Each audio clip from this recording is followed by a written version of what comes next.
This is 1480 KRAE Cheyenne. Also being heard on translator K266CC Cheyenne at 101.1 FM. What you are about to hear is a sports talk radio show unlike any other that has ever before been broadcast in the capital city of Cheyenne, Wyoming, USA. This is Cheyenne, Wyoming's Sports Talk Authority. The Wyoming Cowboys, the Denver Broncos, the Colorado Rockies, and the Denver Nuggets. The show is local, it's regional, and yes, the show is national as well. Wyoming Sports Talk Today is on the air.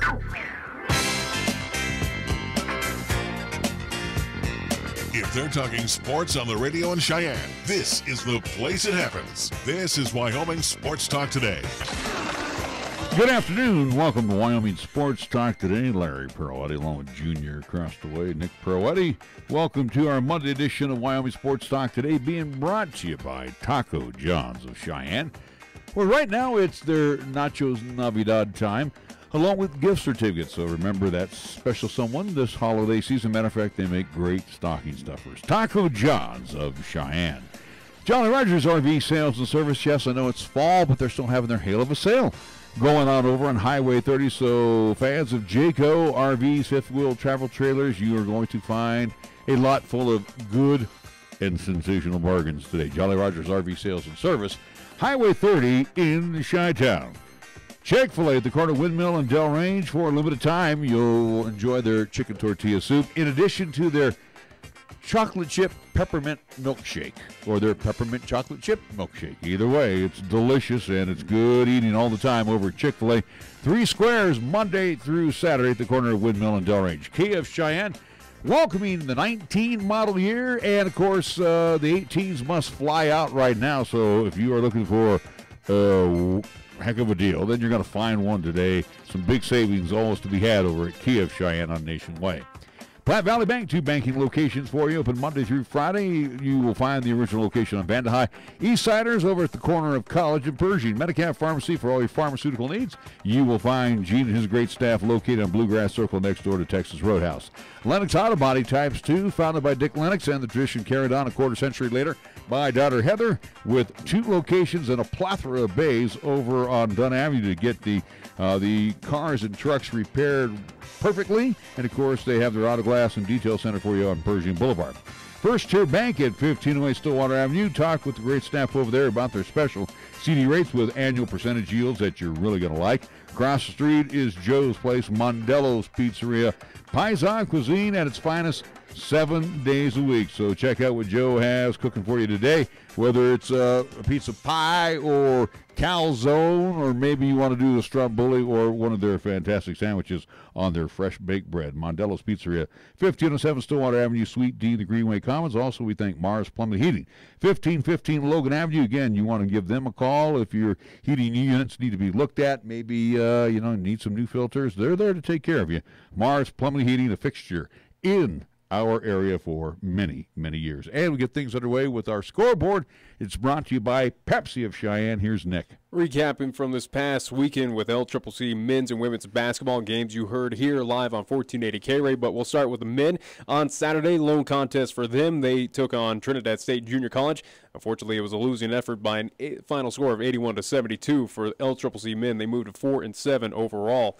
For the women, however, this weekend, it was pretty nice going. At least they continue their win streak, as Friday's contest against the Colorado Springs Ballers got a 74-70 victory, and Saturday's contest against Trinidad State won 69-48, so they moved to 8-3 overall.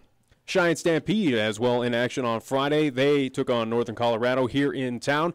Lost that effort, however, 8-1, so that winning streak that they carried over from Steamboat Springs at least does not carry over this weekend. NHL action for tonight, only 3 games on the slate. Tampa Bay Lightning in New Jersey taking on the Devils. You will see also the Nashville Predators at Bridgestone Arena hosting the Buffalo Sabres. And lastly, it will be the Edmonton Oilers in Dallas taking on the Stars at the American Airlines Center. That's what's happening. NHL action for tonight. Let's see, we got football from the National Football League on tap tonight. It is Monday Night Football from Philadelphia, where it will be the Redskins taking on the Philadelphia Eagles. And we move on to the NBA schedule, where the 2 teams that are tied for first as the number 1 seeds in the NBA, not the Warriors, but the Nuggets. One of those teams will be in Toronto to take on the Raptors tonight. Enjoy it for now, Denver. Well, you know what? They're number one, and they can raise the finger and say they're number one. For now. And they'll be at the Scotiabank Arena. And the other team that's number one are the Clippers. They'll be at the Smoothie King Center taking on the Pelicans tonight in the Crescent City. The Warriors, who have fallen from grace from number one down to number four with a bullet. They're hurt. They're hurt. You know, they got all that great talent. That, you know, I know they're going to get another ring, but it shows you how much they need Steph Curry, though. Yeah, well, absolutely. They will take on the Hawks tonight at the State Farm Arena. Other games on tap. Cleveland, who would have thought they would be like the last team in the... What do you mean, who would have thought? Well, I mean, you know, post LeBron James, I thought they would do well. They're the worst team in the NBA right now. Other than Larry Nance Jr., who they got? They got no one. I know. They got the Nets tonight, the Barclays Center, Wizards, and the Knicks tonight in the Mecca at Madison Square Garden. It'll be the Rockets and the Timberwolves. That will be in the Target Center. What else do we have for you tonight? We got the Thunder and the Pistons. That will be in the Little Caesars Arena. Our scoreboard brought to you by Pepsi of Cheyenne. Yo, this is your cup holder talking. You know me, the little round thing between your car seats. Now, listen, we need to talk. Now, I normally have a nice cold bottle of Mountain Dew in me, but at the moment, I'm empty. That's right, no Mountain Dew. Nothing in here but a couple of quarters and a dime. A fully capable cup holder like me just carrying your loose change, it's embarrassing. Look, I'm not made for loose change. I'm round like a bottle of Mountain Dew. Glistening, cold, and delicious. I'm made to keep Mountain Dew within reach at all times, so you're never far from that incredible bold citrus kick whenever you need it. Just inches from your hand. So find the store already, grab some Dew, toss it back, then place that bottle where it belongs, and put that loose change back in your pocket. Mountain Dew.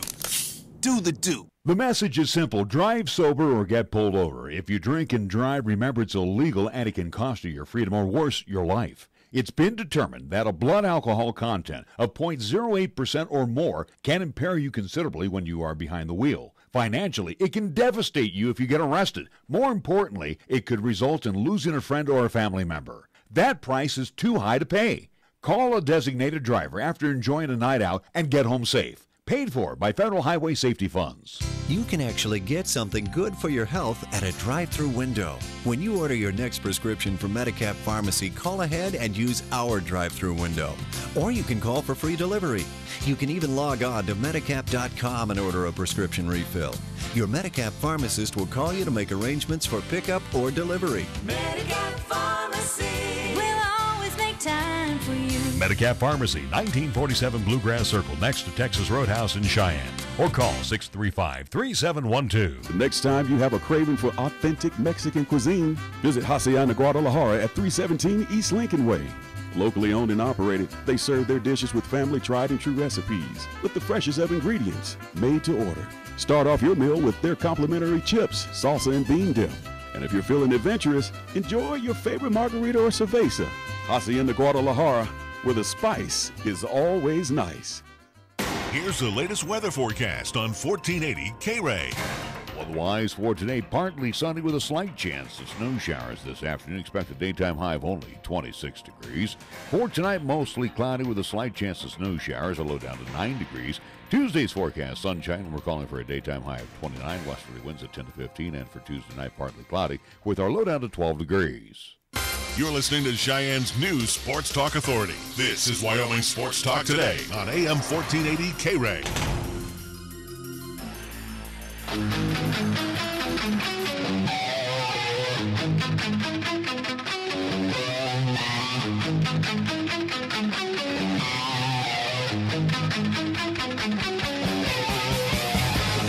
We are back on Wyoming Sports Talk Today. It's a Monday afternoon, and you know, we've been doing a lot of basketball with the LCCC Lady Golden Eagles and the Golden Eagles. It's time now to start talking high school hoops. And again, with our first guest in here today, and he'll agree with me, we usually got about a game or two under our belt. But now with the new, I don't know if it's rules or not, and Tag Lane joined us, the Cheyenne Central boys head coach. But you guys get started right after Thanksgiving now, get a couple of weeks, and then you start getting into tournament action, which leads you up to the Christmas break. That's right. So now, is that a Wyoming Association, Wyoming High School Activities Association rule now? They actually let us start this year 3 days practices for 3 days prior to Thanksgiving, and then we had to shut it down over the vacation there. But we're one of the later ones to start around the region, that's for sure. And so as we head in to this tournament, we've got a Colorado team that's been going for about a month, and following weekend when we go to Greeley, we'll be playing teams that have a lot of games under their belt. And so we got to do our work quick and get up to speed and ready to play. And we did a little scrimmage on Saturday, and we'll look at some of that film today and hopefully make some adjustments, be ready to go this weekend. Taking a look at the 2018-19 Central Indians. And again, you know, it's always tough to say goodbye to seniors. Yeah. You had another class that you said goodbye to, but you have a lot of youth on your team. Now, I don't know how many kids from football will be coming out. I would venture to say probably about 2 or 3 that I know of, and I know you're going to get a little size with one of the kids, but you already have size in the middle, and he's going to be a sophomore this year. You have to feel good in one respect that your team's going to be good enough in the post, and I don't know where you have to fill in some gaps. Yeah, I mean, Lawson's really where we start as far as returning minutes and a returning starter there that gives us a real post presence, 6'11" kid that is getting a lot of attention around the region. And in our scrimmage, we just played 3 quarters, and he had 25 in that scrimmage. And he's just a force. He's a force on both ends, and he's a hustler. He's a hard worker. He's very easy to coach, and you know, and he looks like he's filled out a little bit too. Yeah, he has, and I mean, he's a guy who's just gotten. At 6'11" and 15 years old, that's what he is. You got a guy that has some skill, and so as his body continues to mature and he continues to kind of fill into his body, still growing. So who knows where that'll stop? But he's a certain prospect out there in the region, and we hear from people. You know, I've heard from Wyoming a few times, Colorado a few times, Baylor a little bit, CU really wants him, and so even heard from Stanford, and then it kind of goes out from there. So there's plenty of places Utah is interested in him that are going to be after him in the next few years, and that's great. But we've got to have a complete team around him. And the high school game, you need good guards, and we've got some guys that are going to step in there. Really, our guy who returns with the most experience is Blaine Lyman, and really been pleased with his game. He's really improved his ability to drive and drop off, and you know, he's always been a pretty good defender, anticipates well, he's stronger. We got a transfer in from South with Tanner Weinberger, another senior that's really got a lot of experience. He was their leading scorer last year, so he'll be a nice addition, somebody that can really stretch the defense, and he can shoot it from long range. And then little Ryan Stampley as a junior now, our point guard, is probably a true point guard guy that's been in our program and been successful, gotten some varsity minutes even as a freshman and sophomore. But we're excited to have that guy who's a distributor like Ryan is. So I think we're excited about what we have.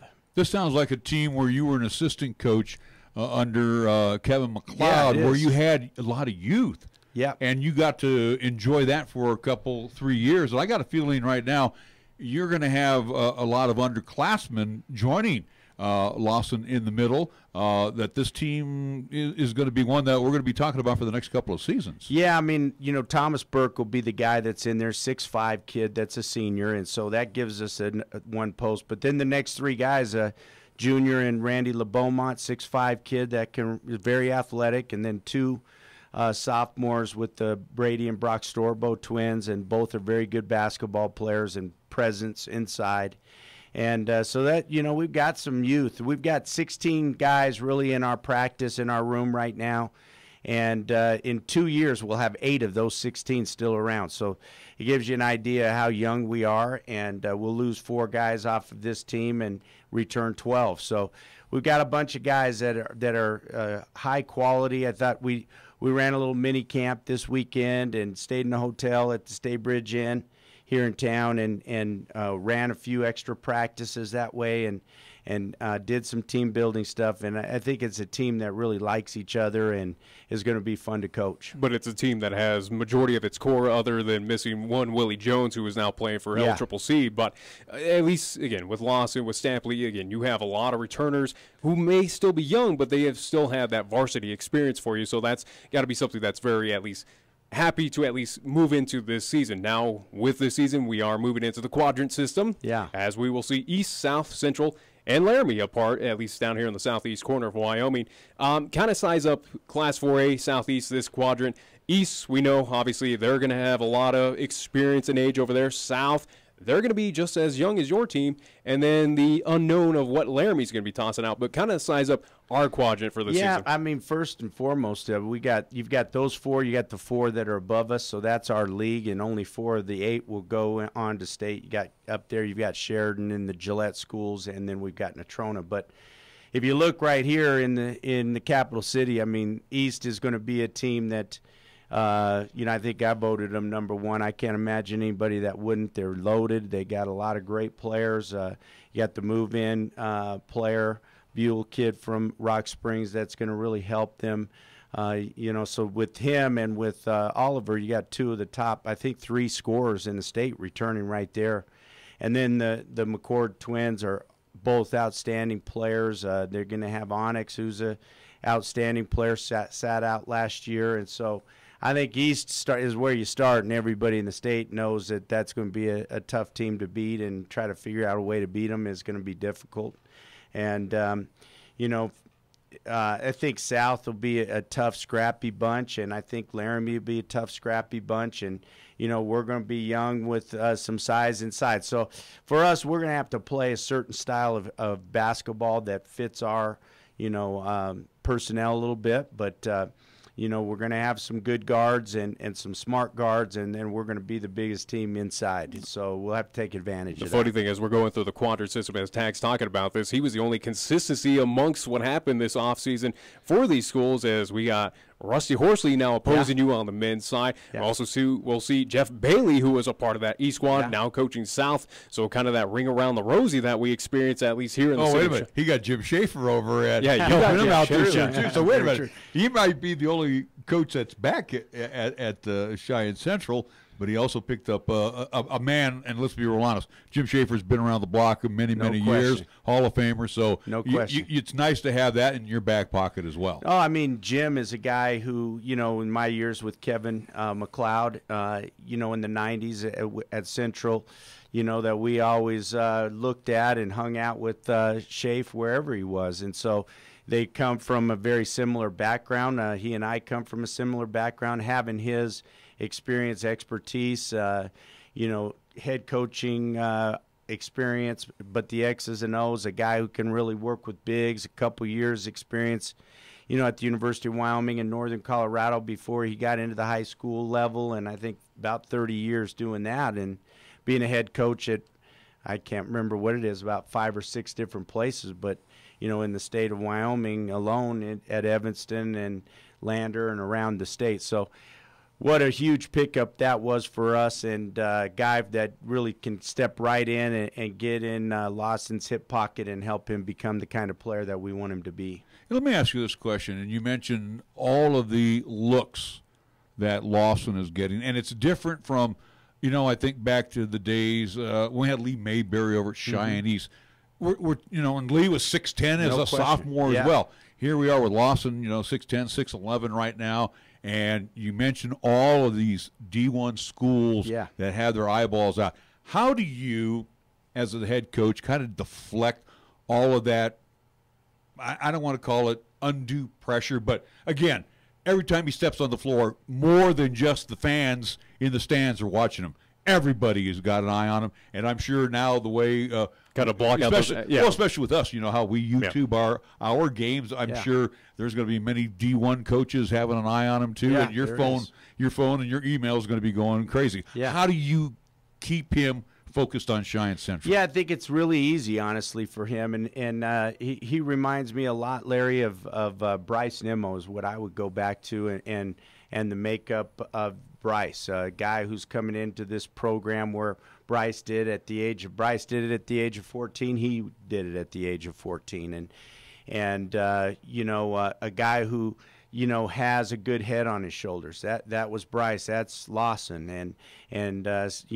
handling the kind of attention from a coaching standpoint. I'll have some experience with that, and obviously with Brandon Nimmo, the ultimate, in terms of exposure or attention. But the first thing that is important when you're that guy is to stay grounded, to concentrate on being a good teammate, and focusing on the things that matter to the team that you're on. And there's no simpler way to put it than to say, look, man, it's about us winning games, winning championships, and doing that here. There's going to be that opportunity for him. He knows that.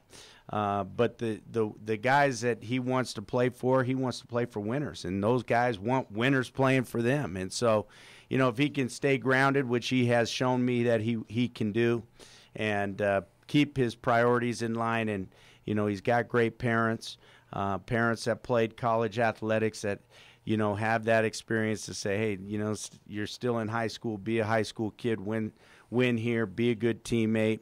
It's not all about you. Stay humble.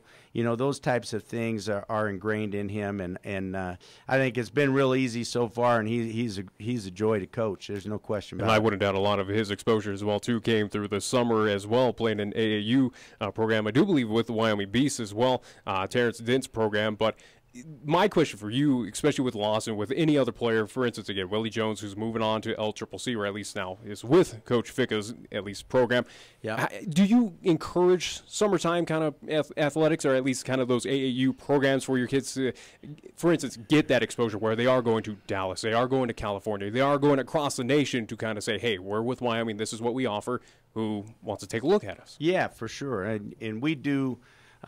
We really try to confine our summer into late May and the month of June, and so we've played a bunch of games together since those seniors moved on, and we get a feel for playing together. And then what they really do is they go out and they play in the spring, in March, April, at the end of our season, and then the beginning of May, and then they go back out in July. And Lawson was fortunate to be asked onto a very elite level team out of Salt Lake City, and that team plays in all the top tier tournaments around the country, just like the Beasts do. And so he chose to go do that, and it was something that I think has made him a lot better. But the biggest thing is, a lot of people can get caught up into exposure, but it really comes down to being ready to be exposed, being a hard worker, and being a good player.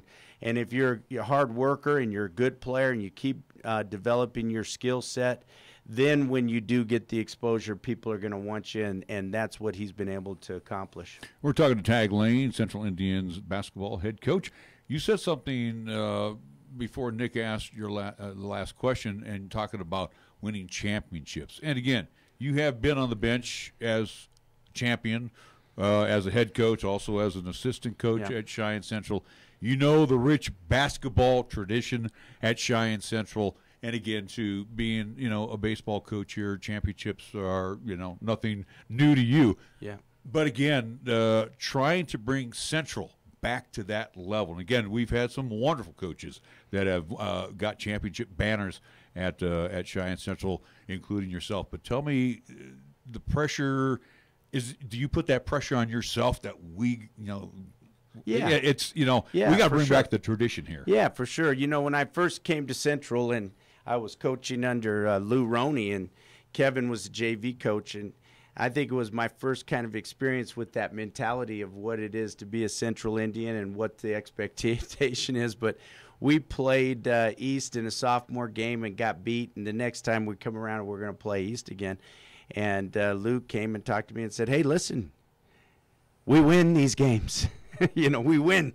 And so I thought, okay, well, there is an expectation here. And, I learned it from him and from Kevin, and two of the best that you could ever ask to coach under. And, being able to now, team up with the staff that I have, a great staff, and now having Schaefer as part of that is huge. But, you put pressure on yourself to make sure your team, has an opportunity to be the best, to be at the top. And as long as our kids buy in and they do the things that Central kids traditionally have done, I think we're going to be in the hunt. And, we've gotten a championship. We've been good for 4 years, but I'm really hoping that the next 3 years we take that step to the next level and we get ourselves, in that top finals, semifinals every year in and year out. That's what we'd like to see, Central again. And, we made it to 4 state tournaments in a row. We've gotten a state championship, but I'd like to see us take another step. All right, we're going to take a quick timeout. We're going to wrap up our conversation with Central Indians basketball coach Tag Lane after these words right here on 1480 KRAE. Hop into the KRAE Time Machine each Monday through Thursday for the golden age of radio, featuring famous radio classics such as Jack Armstrong and Suspense Theater, along with pioneers in the entertainment industry like Bob Hope and Abbott and Costello, along with many other performers who've captured our ears many, many years ago. Join us for the golden age of radio Monday through Thursday, 8 until 10 p.m. on 1480 KRAE, also 101.1 FM, and you can also stream all of our programming on 1480krae.com. Taco John's presents Olay the Day Pep Talks. Okay, good day in the weight room, boys. Remember, we lift weights for strength. For cardio, we lift weights faster. Wachowski, quit looking at your stomach, son. What you're looking for ain't there. If you want a six-pack, the easiest way to get one is at Taco John's. Stop in for a six-pack and a pound at Taco John's. Get 6 crispy beef tacos and a pound of potato olays, all for $10.99. Let's Olay the Day and go get one right now. Last one there has to pick up Mrs. Coach from jiu-jitsu class. Olay the Day at Taco John's. There's a place where possibilities are boundless, where curiosity runs rampant, where exploration becomes opportunity. With Laramie County Community College, you can discover the best version of yourself. It's time to take on new challenges, to enrich your life, and to create the future you deserve. Your story unfolds. Laramie County Community College. Apply today. Visit lccc.wy.edu/yourstory. When you say Mondello Pizzeria, think authentic Italian. When you say Mondello Pizzeria, think made fresh from scratch. When you say Mondello Pizzeria, think great pizza, delicious Philly cheesesteak, superb hot and cold Italian sandwiches, meatballs, sausage, and special subs, calzones, crisp salads, and great service. When you say Mondello's Pizzeria, think unmatched Italian taste. Mondello's Pizzeria, 1507 Stillwater Avenue, your only true Italian stop for lunch or dinner. When it comes to sports talk in Cheyenne, it's a whole new ballgame. Let's play ball! You're listening to Wyoming Sports Talk today, and it's only here on AM 1480 KRAE.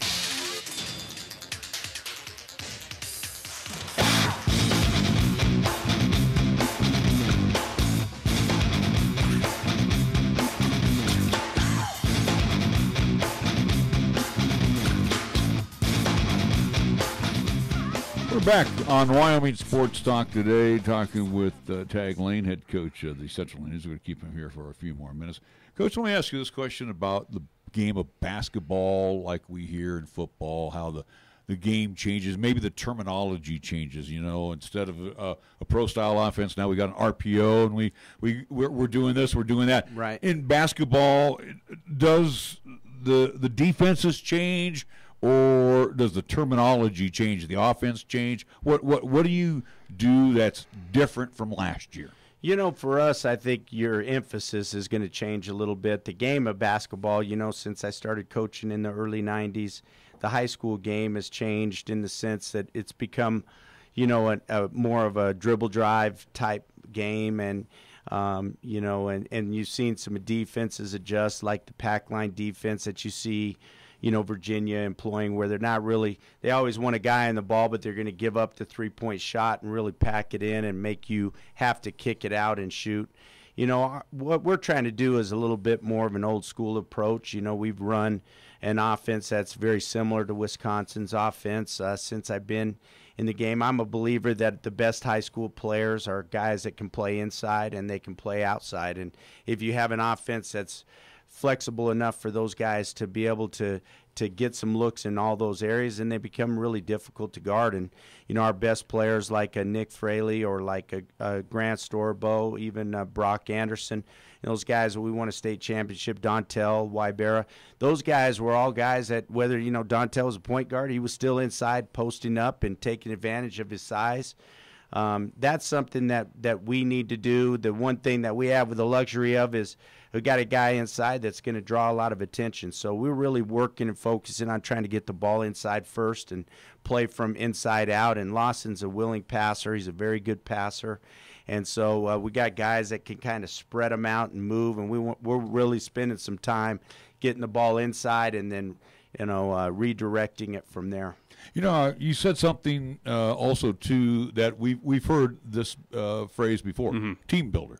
And, and I got to thinking back when I was in college, my freshman, sophomore years, and being part of the offensive line, and we had shirts made, the Cuesta College offensive line. And then we would grab the defensive line guys, and we'd go over to, like, Shakey's in San Luis Obispo, and we'd go ruin bunch of lunch, So when you're talking team building, are you looking not so much guys going out to lunch with each other? What are you trying to establish with that team building? Well, for us, we spent some time giving some speeches, getting to know each other, talking about our values and sharing our experiences together. The first and foremost, I think. Larry, as a teacher, even today, kids are so caught up in, the screens, the social media, the phone, and you never see these guys get off of their phone and, have a conversation with the guy next to them. So, as far as the team building, first thing we did was take their phones away, and those guys didn't know what to do, and now they got to spend some time talking. And if they're going to be in their room, they're going to be the only guys in their room.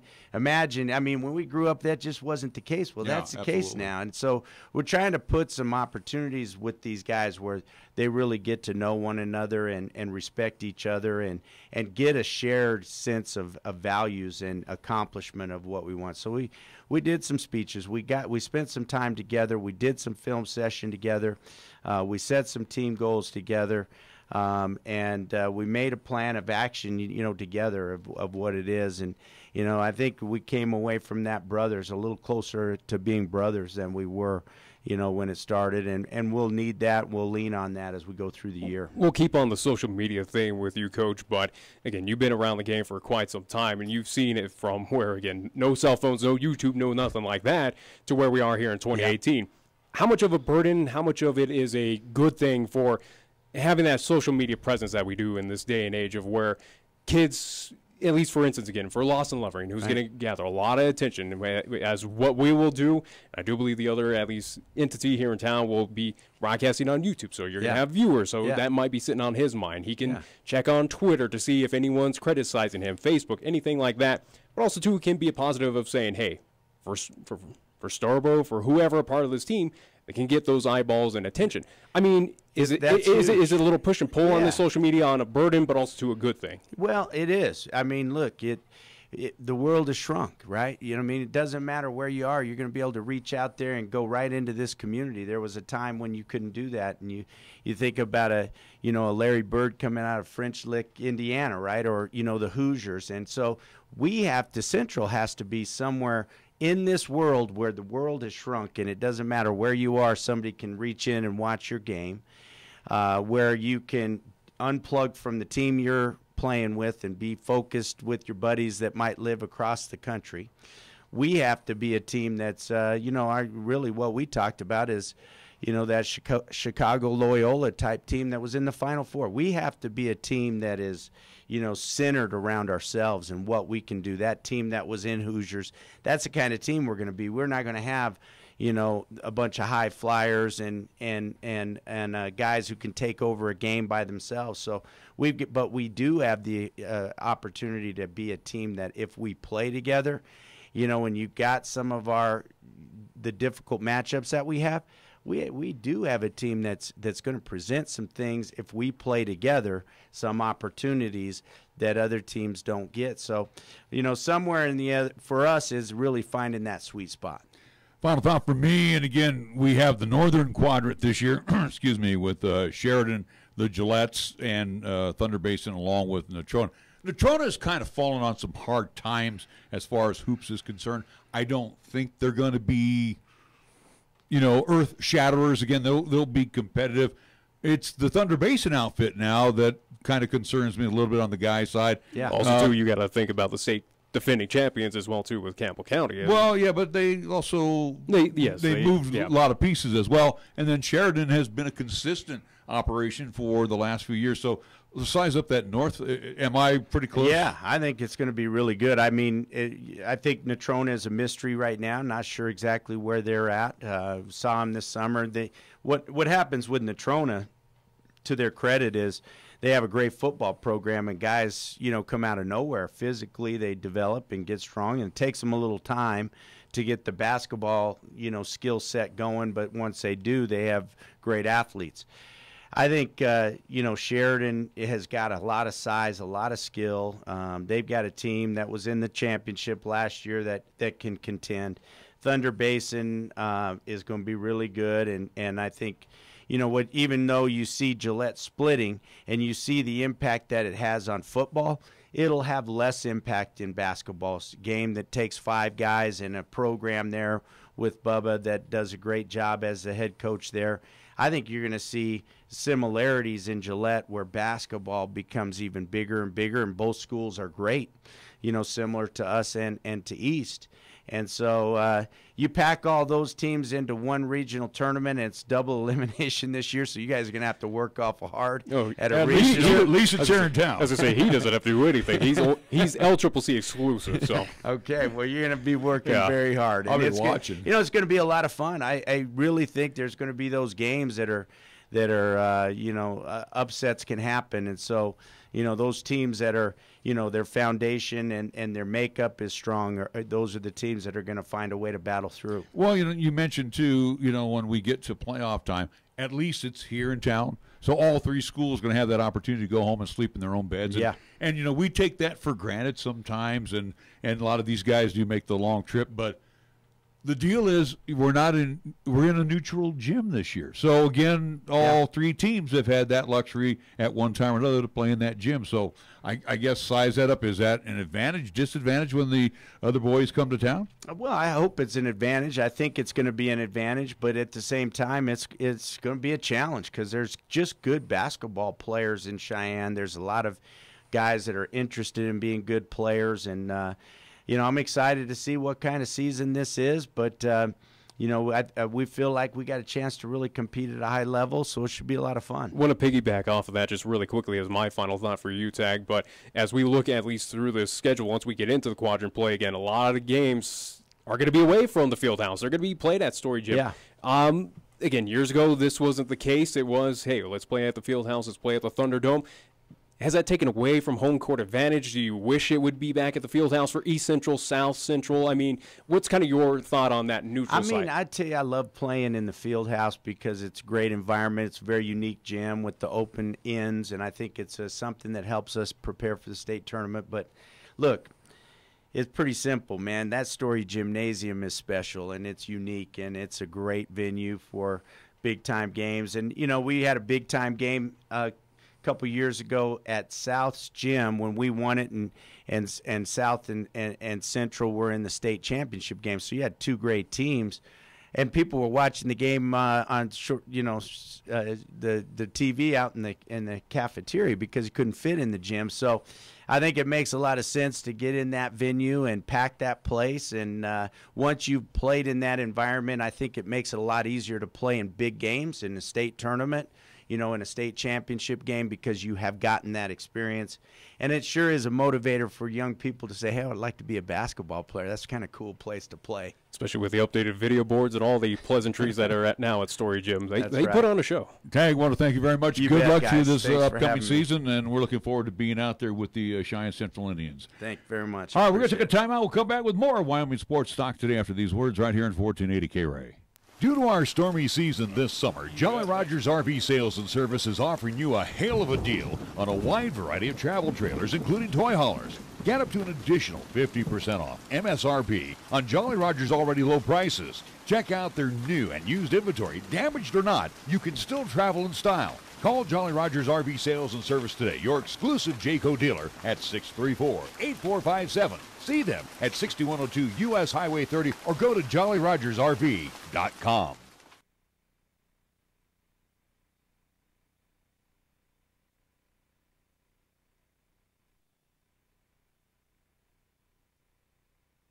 You love the Lennox difference, from collision repair to minor nicks and dents. Certified quality you can trust. Nobody cares about your car more than us. Lennox Auto Body, we do what we say. We fix it right and get you on your way. No shortcuts, no compromise. Lennox Auto Body. No shortcuts, no compromise. Lennox Auto Body at 1020 Dunn Avenue and the Detail Center at 617 East Pershing Boulevard, Cheyenne. Wisdom, expertise, compassion, qualities that are the foundation of Cheyenne Urological. With Doctors Bryant, Everett, Gajewski, and their highly trained staff providing top quality treatment for prostate cancer, urinary tract infections, kidney stones, impotence, and incontinence, you can trust Cheyenne Urological to give you the highest quality urinary care. Now offering the latest in robotic surgery, call Cheyenne Urological at 635-4131. That's 635-4131. Here's the latest weather forecast on 1480 KRAE. Otherwise, for today, partly sunny with a slight chance of snow showers this afternoon. Expect a daytime high of only 26 degrees. For tonight, mostly cloudy with a slight chance of snow showers, a low down to 9 degrees. Tuesday's forecast, sunshine, and we're calling for a daytime high of 29. Westerly winds at 10 to 15. And for Tuesday night, partly cloudy with our low down to 12 degrees. Tired of lazy and predictable sports talk radio? We know you are. This is Cheyenne's new sports radio home. It's Wyoming Sports Talk Today, and it's right here on AM 1480 KRAE.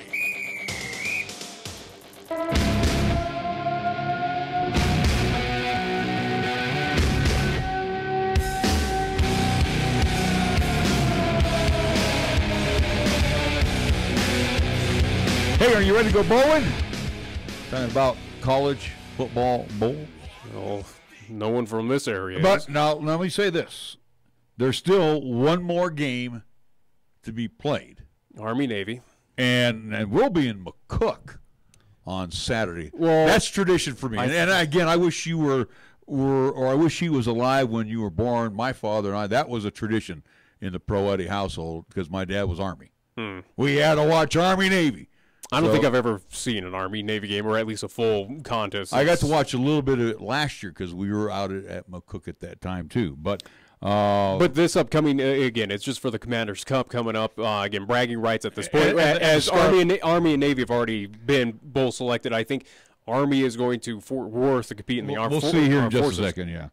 And again, the Scarlet Knights are a better outfit after all the years that Navy dominated that series. So let's take a look at some of the bowls that we got coming up here. Now, the New Mexico Bowl. You might as focus on the just Mountain West. Well, then I'll have to slide on down here and look at everything. All right, I got the New Mexico Bowl, which has Utah State taking on North Texas. Yawn. Utah State should cruise on that one. Okie dokie. Let's see where. Are you disagree with me that North Texas should beat the Aggies? No, they won't. A Utah State team that tripped up again. The only two losses were on the blue turf and on the road against Michigan State. So the DXL Frisco Bowl on December 19th. So this is where it was not a Mountain West Tide Bowl, but a team from the Mountain West got in and in. San Diego State takes on Ohio. Which was surprising. Did not anticipate that the Aztecs would be in the Frisco Bowl up there in Frisco, Texas. But, yeah, I guess they deserve it. Again, Frisco Bowl is kind of a know-nothing. San Diego State, you kind of snuck in there. Have fun. Oh, by the way, I did blow off on the Las Vegas Bowl. My bad. Yeah. And again, that will be the Mitsubishi Motors Las Vegas Bowl. Fresno State taking on Arizona State. Which is, again, Fresno State winning the Mountain West Championship. That's where the winner goes. And to take on a Pac-12 team, Arizona State, good outfit. Fresno State, I think, should take care of business in that one.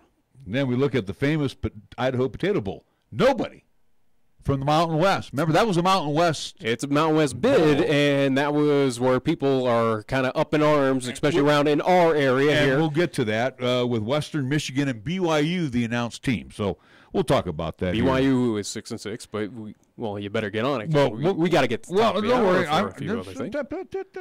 Let's take a look here. I got to slowly go through this. The SoFi Hawaii Bowl has La Tech and Hawaii, as I've already mentioned. So we've already got what? That was announced 2 weeks ago. So we've got 3 teams already announced. The ServPro First Responder Bowl. That will be in the Cotton Bowl in Dallas, Texas, the day after Christmas. Boston College and Boise State. That's a good one. Yeah, that's going to be a good matchup. So, there's our 4th representative from the Mountain West. Get on with it. What are you doing? I can recall it off of, again, you're forgetting Nevada, where they're going to be at. They're going to be at the Arizona Bowl. That's on December 29th. The Nova Homes Loans Arizona Bowl. They have Arkansas State. 5 teams right there from the Mountain West, and that's basically it. There's a 6th one. What day am I missing here? There should be. Give me, what day am I missing? I don't know the exact day, but so again, we have Fresno, we have Utah State, we have Boise. You're also so you got Hawaii, San Diego State, Nevada. Oh, that's right. I missed San Diego State. So 6 teams from the Mountain West. All right. So there's our 6 representatives. The last one will be Nevada playing on the 29th. As you just mentioned. In the Nova Home Loans Arizona. So 6 out of the 7 of the Mountain West, there were what?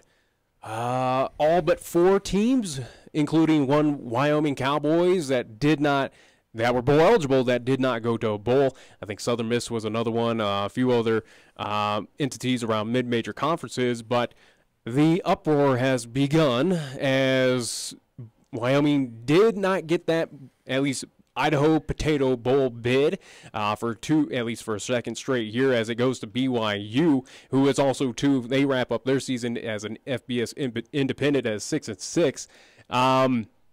But people are apparently up in arms as, again, something for me on this end. I've said the Cowboys didn't deserve a bowl. They didn't at all. Again, four of their wins, and pretty much you might as well clump in 5, including New Mexico State, were against subpar teams. Right. And you barely beat an FCS lower level team for your 6 total wins. Right. I again, in my opinion, Wyoming didn't deserve a bowl, and it showed where the Idaho Potato Bowl, Mountain West Conference, Craig Thompson, commissioner, kind of said, "Hey, BYU, go ahead and take this opportunity, take our spot." Before you say that, remember Boise State took one of the at-larges.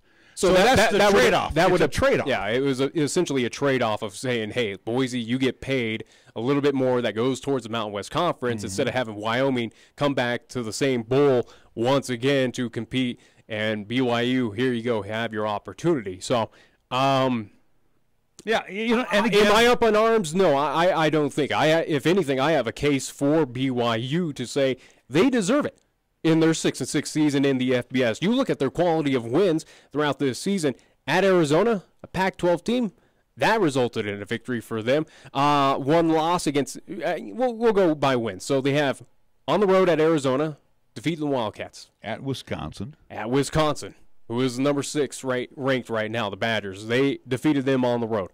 Looking at McNeese, yeah, that's an FCS. You should have won, but they cruised on that one, 30-3. You look at Hawaii. They punished Hawaii. Hawaii, as much as it wasn't on the islands, but here, at least when they traveled to Provo, they destroyed the Rainbow Warriors. At UMass, not a great outfit in the FBS Independents, but they defeated them pretty handily. Same with New Mexico State, an FBS Independent. They defeated them 45-10. Looking at losses, so that was their 6 wins, 6 losses for BYU. Home against Cal, but it was a close one, 21-18. So a Pac-12 team that they handled at least respectively. They did lose on the road at Washington, the Huskies, 35-7. But again, it's a very good Washington outfit that's going to compete in the Rose Bowl coming up. Lost at home against Utah State. They got punished by the Aggies. But again, Utah State's a very good outfit in the Mountain West. Looking down, Northern Illinois at home. At least no slouch team. Yeah. But again, close. They only lost by 1 point. Loss on the road against Boise, not a slouch team. And you lost on the road against number 17, Utah. And Rice-Eccles Stadium, also a tough house to win in, too. So, and again, Pac-12 team in number 17, Utah. The thing with Boise, with BYU, first off, here in this part of the world, we're never going to cheer for BYU, guarantee you. They're like the Dallas Cowboys. You know, we cheer for anybody that beats them. And I get why fans are outraged and why they're upset by this. It is that kind of heated outside rival, or at least rival it was. But I understand. But if you look and you compare the schedules and what these two teams did, I think BYU deserves a lot more than what Wyoming proved in their 6-6 campaign this year. Same with also, too, that game being played in Boise, Idaho. You have the Boise, at least the BYU Idaho campus up there. A lot of BYU fans there in the Boise area can easily travel up from Provo to at least travel to go see the Cougars. In my mind of this bowl bid, again, I wrote off Wyoming. They didn't deserve a bowl. But for this, again, for BYU, if you had to make that, if you were Craig Thompson, commissioner of the Mountain West, you had an altar of saying, hey, let's get them paid instead of having Wyoming compete in a bowl that they just competed in. That will probably end up losing money for them. For me, it made sense. It would be a money loser for the University of Wyoming. There's no doubt about it. BYU, here's why a lot of bowls just kind of shudder knowing that they're going to get BYU. Because BYU, and again, I'm not beating up the LDS folks for this, but, you know, they're not going to be drinking, so to speak. You know, they're not the partying type. They're not going to go and raise a lot of hell. They're going to travel. They're going to cheer on their team. That's make it a weekend and get the heck out of there and go back to Provo. That's all right. You know, when you got Wyoming fans, they're going to raise a little hell. They're going to drink some beer, and they're going to have a good time, and they're going to watch their football team. Well, you know, the thing is, the Cowboys are not – they're going to probably have less ticket sales if they went to the famous Idaho Potato Bowl this year than they did last year. Because, again, a lot of people are going, oh, gosh, we're going back up to Boise. Nobody wants to go back to the same place 2 years in a row. They just don't, especially a minor bowl like this. Unless you're that diehard fan or that kind of desperate fan of going, well, hey, it's a bowl. It's going to be the northern fans up in the northern part of the state. Yeah. They're going to, you know, the Codys and the Powells and, you know, those that have an opportunity. They're close to, you know, Boise as opposed to you and me being close to the outrage is just something where I slightly understand, but also, too, it's not necessary, especially towards Craig Thompson, commissioner of the Mountain West. It makes sense. Again, Wyoming would have lost money. The university would have lost money on this. You're not going to have fans travel in droves like you would if they were to go to the Arizona half the Bowl. Paycheck from the famous Potato Bowl automatically goes to the Mountain West. And then you got to come up with the rest to make some money. You got to sell the tickets to make the money. If anything, you should be thankful at least Craig Thompson got Boise State in an at-large bid to go to the Cotton Bowl. That's going to pay well more than the splitting in half of the Idaho Potato Bowl, which, again, those monies do get divvied up against every school in the conference. So is it something that, yes, you wish Wyoming could be a part of the postseason bowling process, be, again, competing once again for 3 straight years? But it's simply enough for this Cowboys team.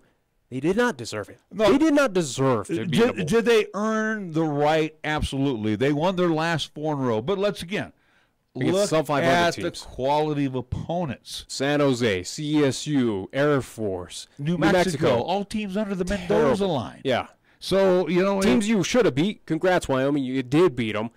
But there was no one, again, where you look at that BYU, where I can make a case for the Cougars of why they deserve it, they saw some good competition. Well, their last 4 games with Boise State, UMass, New Mexico State, not great competition. But again, if you look at New Mexico State comparatively to both Wyoming and BYU, BYU handled New Mexico a little bit better than what Wyoming could have done. Yeah, you know, New Mexico State proved to be just a total dud. Yeah, they're not a good outfit. But Boise State went 2-2 on their last 2 games of the season. But again, above 500 team in Boise State, above 500 team in UMass, New Mexico State well under 500, and then above 500 team in Utah. Yeah. So, you know, Cowboy fans, yeah. You know, kind of lick your wounds after this. We could be bummed out that we're not going to a bowl this year. But again, you go back to games that we let slip away this year too, and games that we did not play well in. I mean, again, your one game you slipped by Wofford. Yeah, the one game you let slip away was probably that Utah State contest that was very competitive, and at least thankful to the defense for keeping that competitive as much as the offense, where, again, that was the Sean Chambers introductory to figuring out at least he was going to be part of this offense. that was one game definitely you let loose. Hawaii on the road. You probably should have won that one as close as it was. You could have won. Didn't say you should have. You could have won that one. So, there's a couple of games that, they could have won, but there's also a couple other games they could have played better in, and they didn't play well. So, and again, you look at BYU, the only game that I see they got boat raced in was Washington. Yeah. And other than that, Washington and Utah State. Those are the only two games that they got boat raced in. Other than that, they've been competitive. Compare that to Washington State and Mizzou. Yeah. For the Cowboys. Everything else was, the other losses were pretty doggone Again, close. they were competitive. Their offense was a lot better than the Cowboys. It's a more entertaining team to watch in a bowl than probably the Cowboys. Again, something that I mentioned last week of obviously Wyoming fans are going to watch the Wyoming Cowboys. There's no doubt about it. Obviously, if you're following the brown and gold, you're going to watch them. But those fringe fans, again, this is a buy of ESPN. This is a network. This is a corporate entity that's relying on viewership to get those sponsors to pay them big money. Again, they are trying to get those views in for their advertisers. Wyoming, a team that offense that was near dead last in the NCAA, does not excite the average everyday college football fan to go, wow, I got to tune into the Potato Bowl for this one to see this Wyoming Cowboy team. You did last year because, again, you had Josh Allen, who was a figurehead, a nationwide presence. But this season, an unknown Wyoming team, you have no idea who's going to be starting at the quarterback position, a team that has struggled. Their defense has kind of dwindled down from what it was kind of projected at the beginning of the season. What happened to the Cowboys? I don't think it's a crime. I don't think it's a travesty. I don't think there's many that I'm not hearing that many people bark about it. There are a few. Well, but again, the commoners like you and me, we knew this was going to happen. Oh yeah. I mean, it was like this. It should have happened. It should have happened. Real quick here before we get into the 4 o'clock hour, I want to mention coming up in the 4 o'clock hour, we'll talk with Troy Coverdale. He's the voice of the UNC Bears.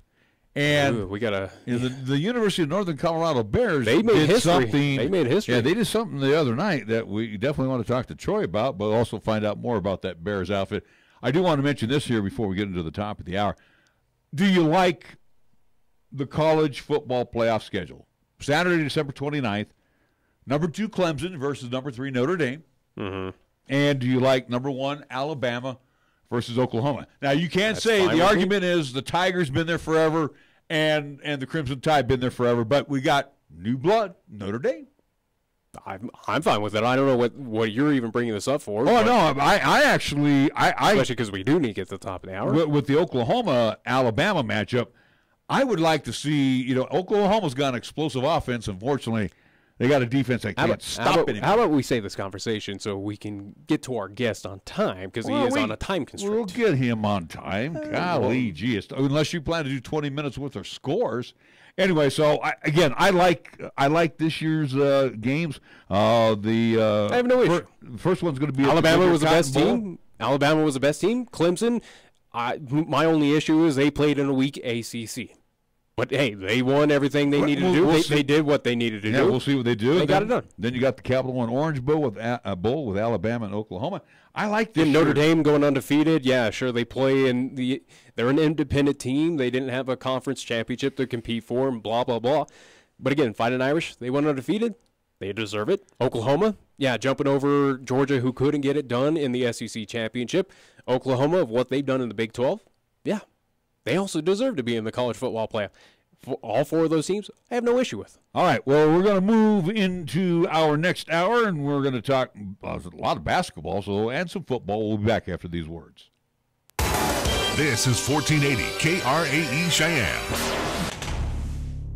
What you are about to hear is a sports talk radio show unlike any other that has ever before been broadcast in the capital city of Cheyenne, Wyoming, USA. This is Cheyenne, Wyoming's Sports Talk Authority. The Wyoming Cowboys, the Denver Broncos, the Colorado Rockies, and the Denver Nuggets. The show is local, it's regional, and yes, the show is national as well. Wyoming Sports Talk Today is on the air.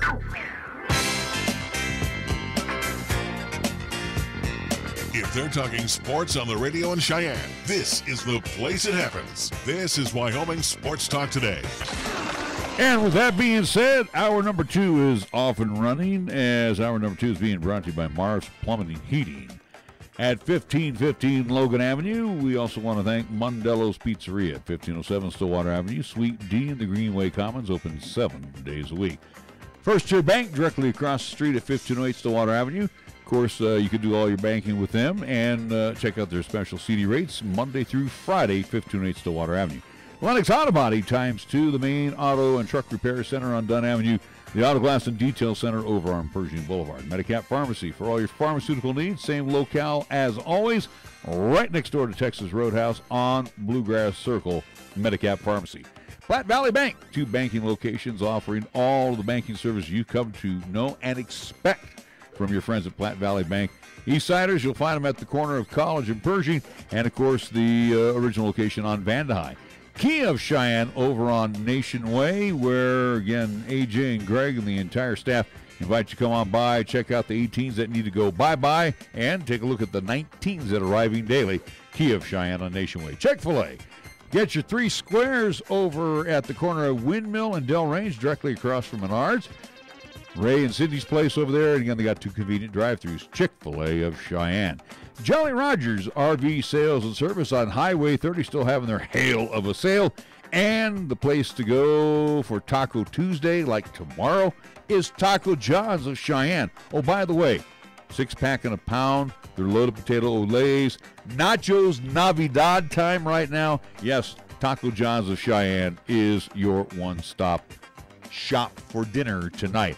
And we get our scoreboard underway, which is being brought to you by Pepsi of Cheyenne. Here's Nick. LCCC in action this past weekend. We'll start on the men's side as they had a lone contest on Saturday against Trinidad State Junior College.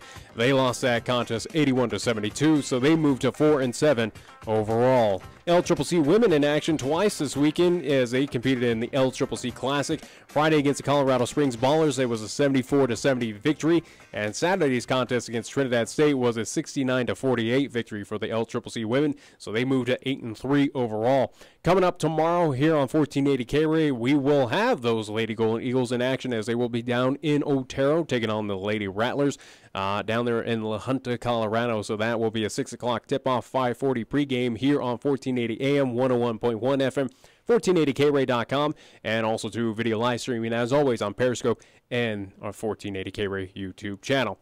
NHL action for tonight, 3 games on the slate. You will see the New Jersey Devils at Prudential Center hosting the Tampa Bay Lightning, Buffalo Sabres in Nashville taking on the Preds at Bridgestone Arena, and Dallas Stars at American Airlines Center hosting the Edmonton Oilers. That's what's happening in NHL action for tonight. On the NBA schedule, it will be the Detroit Pistons playing host to the Oklahoma City Thunder.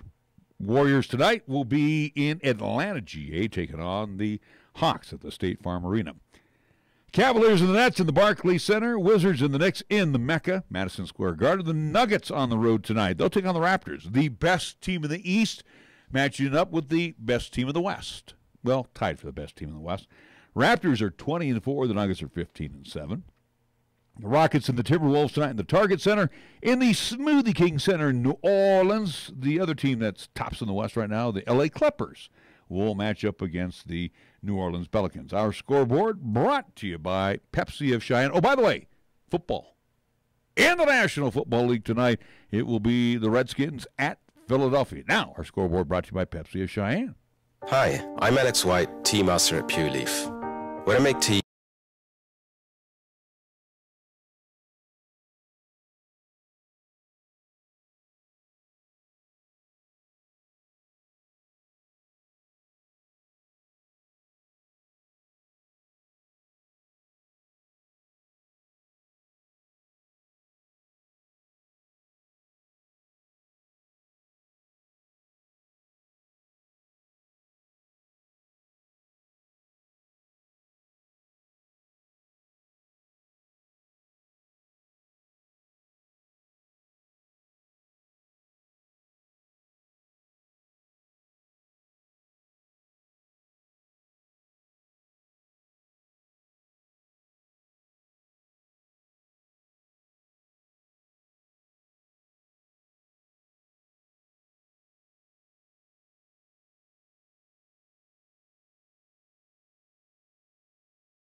this season and save with a Cowboy basketball mini plan. Get your tickets today at GoWyo.com or call 307-766-7220. We'll see you in the Arena Auditorium on December 5th as the Cowboys take on South Carolina. There are a lot of things that can go wrong with your vehicle, and most of it is a minor problem. And John at Shine Auto Repair and Service knows the right way to get you back on track. So with temperatures heading south, now's the perfect time to winterize your car or truck. This can be done with a simple oil change, maybe a tune-up, checking the thermostat, brakes, and shocks. It's the little and important repairs that Cars has performed on all makes of vehicles now for over 25 years to keep you motoring along in any season. For an appointment, call 632-0498 or stop on by at 604 West Lincoln Way. Shine Auto Repair and Service, open Monday through Friday. Here's the latest weather forecast on 1480 KRAE. Otherwise, for today, partly sunny with a slight chance of snow showers this afternoon. Expect a daytime high of only 26 degrees. For tonight, mostly cloudy with a slight chance of snow showers, a low down to 9 degrees. Tuesday's forecast, sunshine. We're calling for a daytime high of 29, westerly winds at 10 to 15, and for Tuesday night, partly cloudy with our low down to 12 degrees. Here the season never ends. From Wyoming sports to the Broncos in Denver. From Rockies baseball to talking hoops with Nuggets basketball. Local, regional, and national. This is Wyoming Sports Talk Today, right here on AM 1480 KRAE.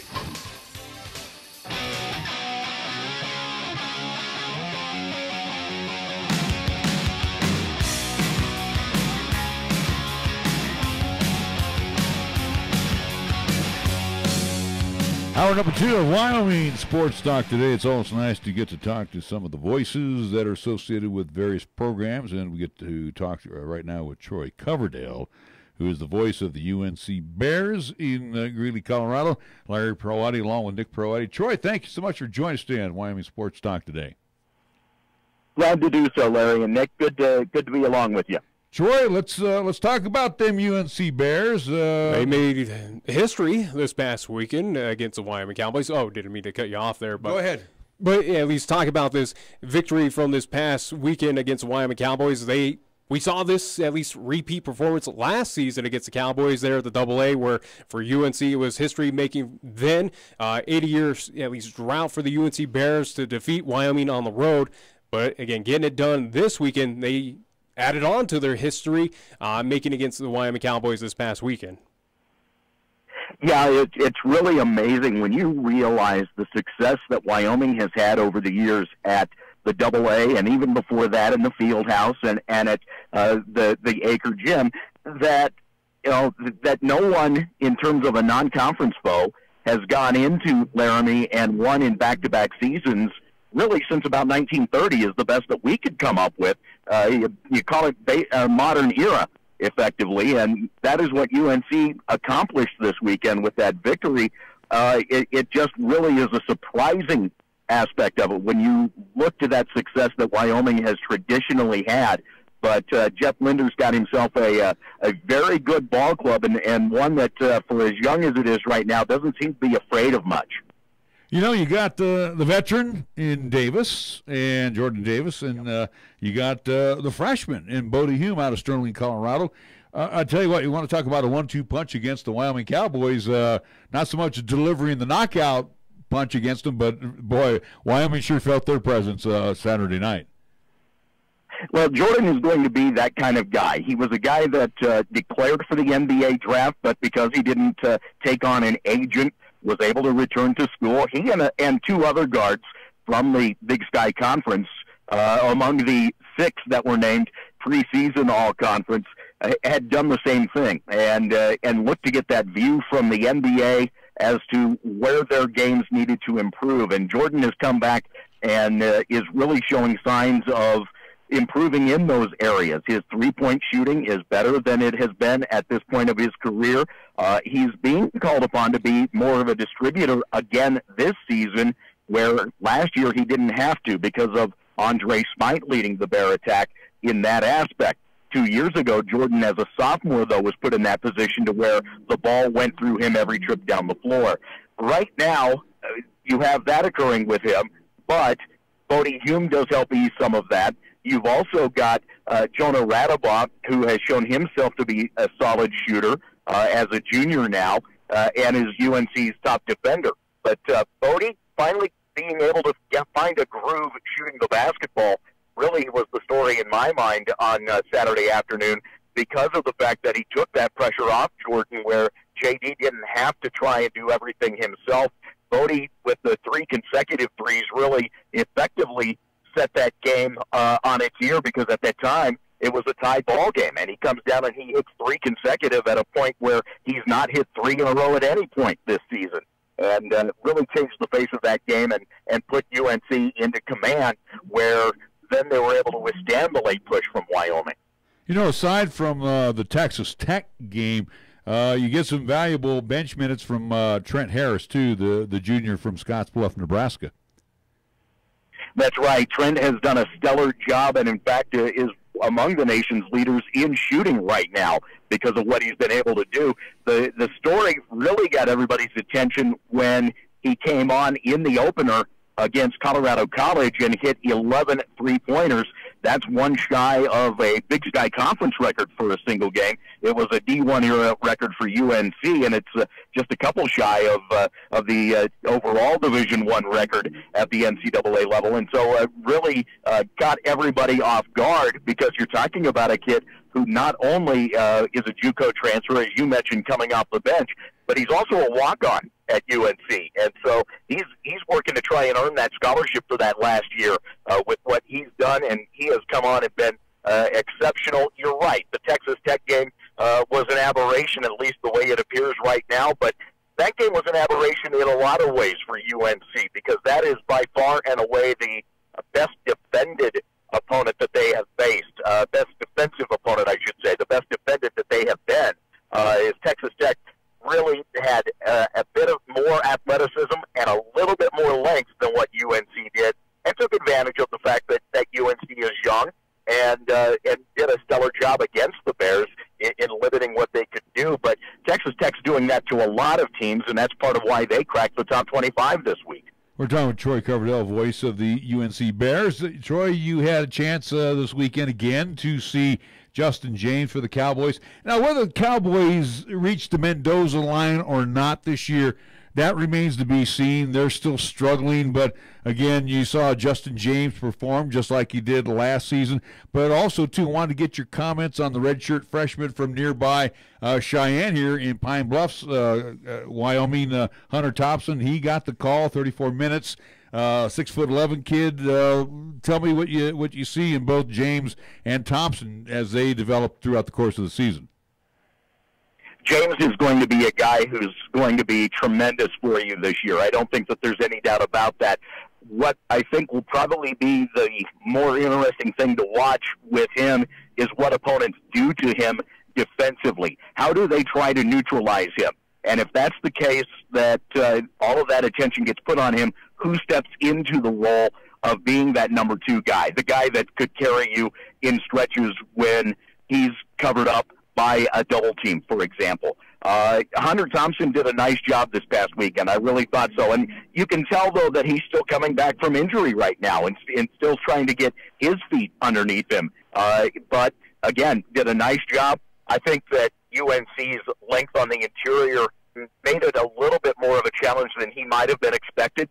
Kai Edwards played a very good ball game for UNC, double figures for the first time in a long time for Kai.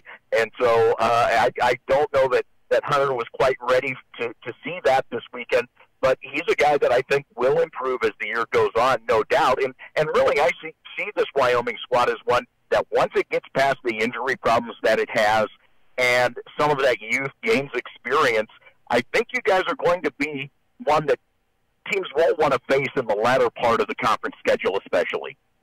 Well, again, just getting over those injuries are going to be a big issue, especially it doesn't get any easy, at least here in the month of December, as they'll see quite a few tough opponents. Now, shifting back, though, to the UNC Bears, Troy, last season, very successful for the Bears, at least wrapped up the season with a CIT tournament championship.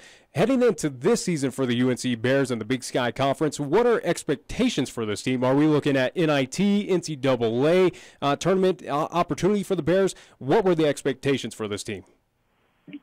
Well, the expectations were that this team was going to be one that can challenge for a conference title, and I think that surprises a lot of people if they just take a look at what the roster had last year. versus what it has this year in terms of experience. A season ago, you're talking about 4 seniors being on that roster, plus you had Jordan Davis as a junior. You had all kinds of experience back in action for UNC. This year, you're talking about your contributors even early this year. Bodie Hume, freshman. Sam Maston has been pushed into the starting lineup because of an injury that has kept one of UNC's best players down, as Jalen Sanders is out with a foot injury for the moment. So Maston, true freshman, has been pushed into playing action. You've got Trent Harris coming off the bench really as your sixth man, a junior college transfer. So guys that aren't necessarily experienced in this program the way that the team was set up last year. Yet they're picked to finish fourth in the Big Sky by both the media and by the coaches. So you look for a top division. NIT and NCAA are always going to be singular bids, however, for a team from the Big Sky Conference. The tournament champion will always get the NCAA bid, and that will be the only one, unfortunately, the way that things are structured. If it happens that the tournament champion is different than the regular season champion in the Big Sky, then you've got the NIT bid for whoever the regular season champion was. It's the CBI and the CIT that wind up really being the tournaments for teams that don't make that top 2 spot, if you will, because of just how things play out. For UNC, it was a blessing last year to be in that tournament and to wind up being the last team playing from the conference, because it put a lot of attention on that program. And, you know, we're still reaping the benefits of that in many ways, in that people had their attention focused on what UNC was accomplishing down the stretch, and it excited them for this year and what they could become, even with all the newcomers coming in. Troy, let's size up the Big Sky. Is the Sac State Hornets for real this season? I'm looking at their wins, and they're good quality wins. Or do we always, say, hey, Weber State, we never can, turn our back on them, or even Southern Utah. Don't discount my Vandals as well too. Your Vandals. All right, let's go with those 3 that I mentioned: Sac State, Southern Utah, and Weber. You know what, and I'm interested to see the Hornets because they are our first conference game coming up on the 29th, and I really do think that they are improved. Last year was a year in which they fought injuries and really never seemed to get much of a rotation going. But they only lost 2 seniors off of that roster of a season ago, and so I think that Brian Katz has himself a ball club that is showing the signs of experience here through the early part of the season. And once you get into conference play, you know what you're going to get for the most part from Sac State, and really from anybody in this conference, because the styles don't change all that much from year to year. But in terms of experience, Sac State, I think, is going to be a team that can be part of the mix, absolutely. Montana is your defending champion, and they returned almost everybody from a season ago, and so they're the prohibitive favorite in the conference.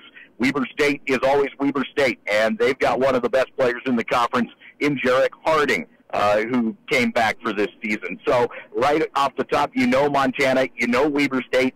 Eastern Washington was picked to finish in that 3rd spot. They've struggled early this year, and they're really showing the signs of having to recover from the loss of their big gun of a season ago, Bogdan Bliznuk, who graduated. And so you look at that spot, maybe potentially being one that UNC can move up a spot, if you will, in the standings. But Sac State's going to be in that mix. Idaho, I know, is one that is intriguing because of the fact that they lost a lot at the end of last season as well. And there were some issues regarding just the internals around that program at the time, in between the players and the coaches. And thus far this season, up and down. But such goes the early part of the campaign. It's really always hard to judge, though, when you're a Big Sky team, where your program is in the early part, because the schedules vary so much. Just as an example, on Saturday, among the games that were scheduled, Portland Bible at Portland State. Well, you don't know anything about Portland Bible other than they're an NAIA team going in there.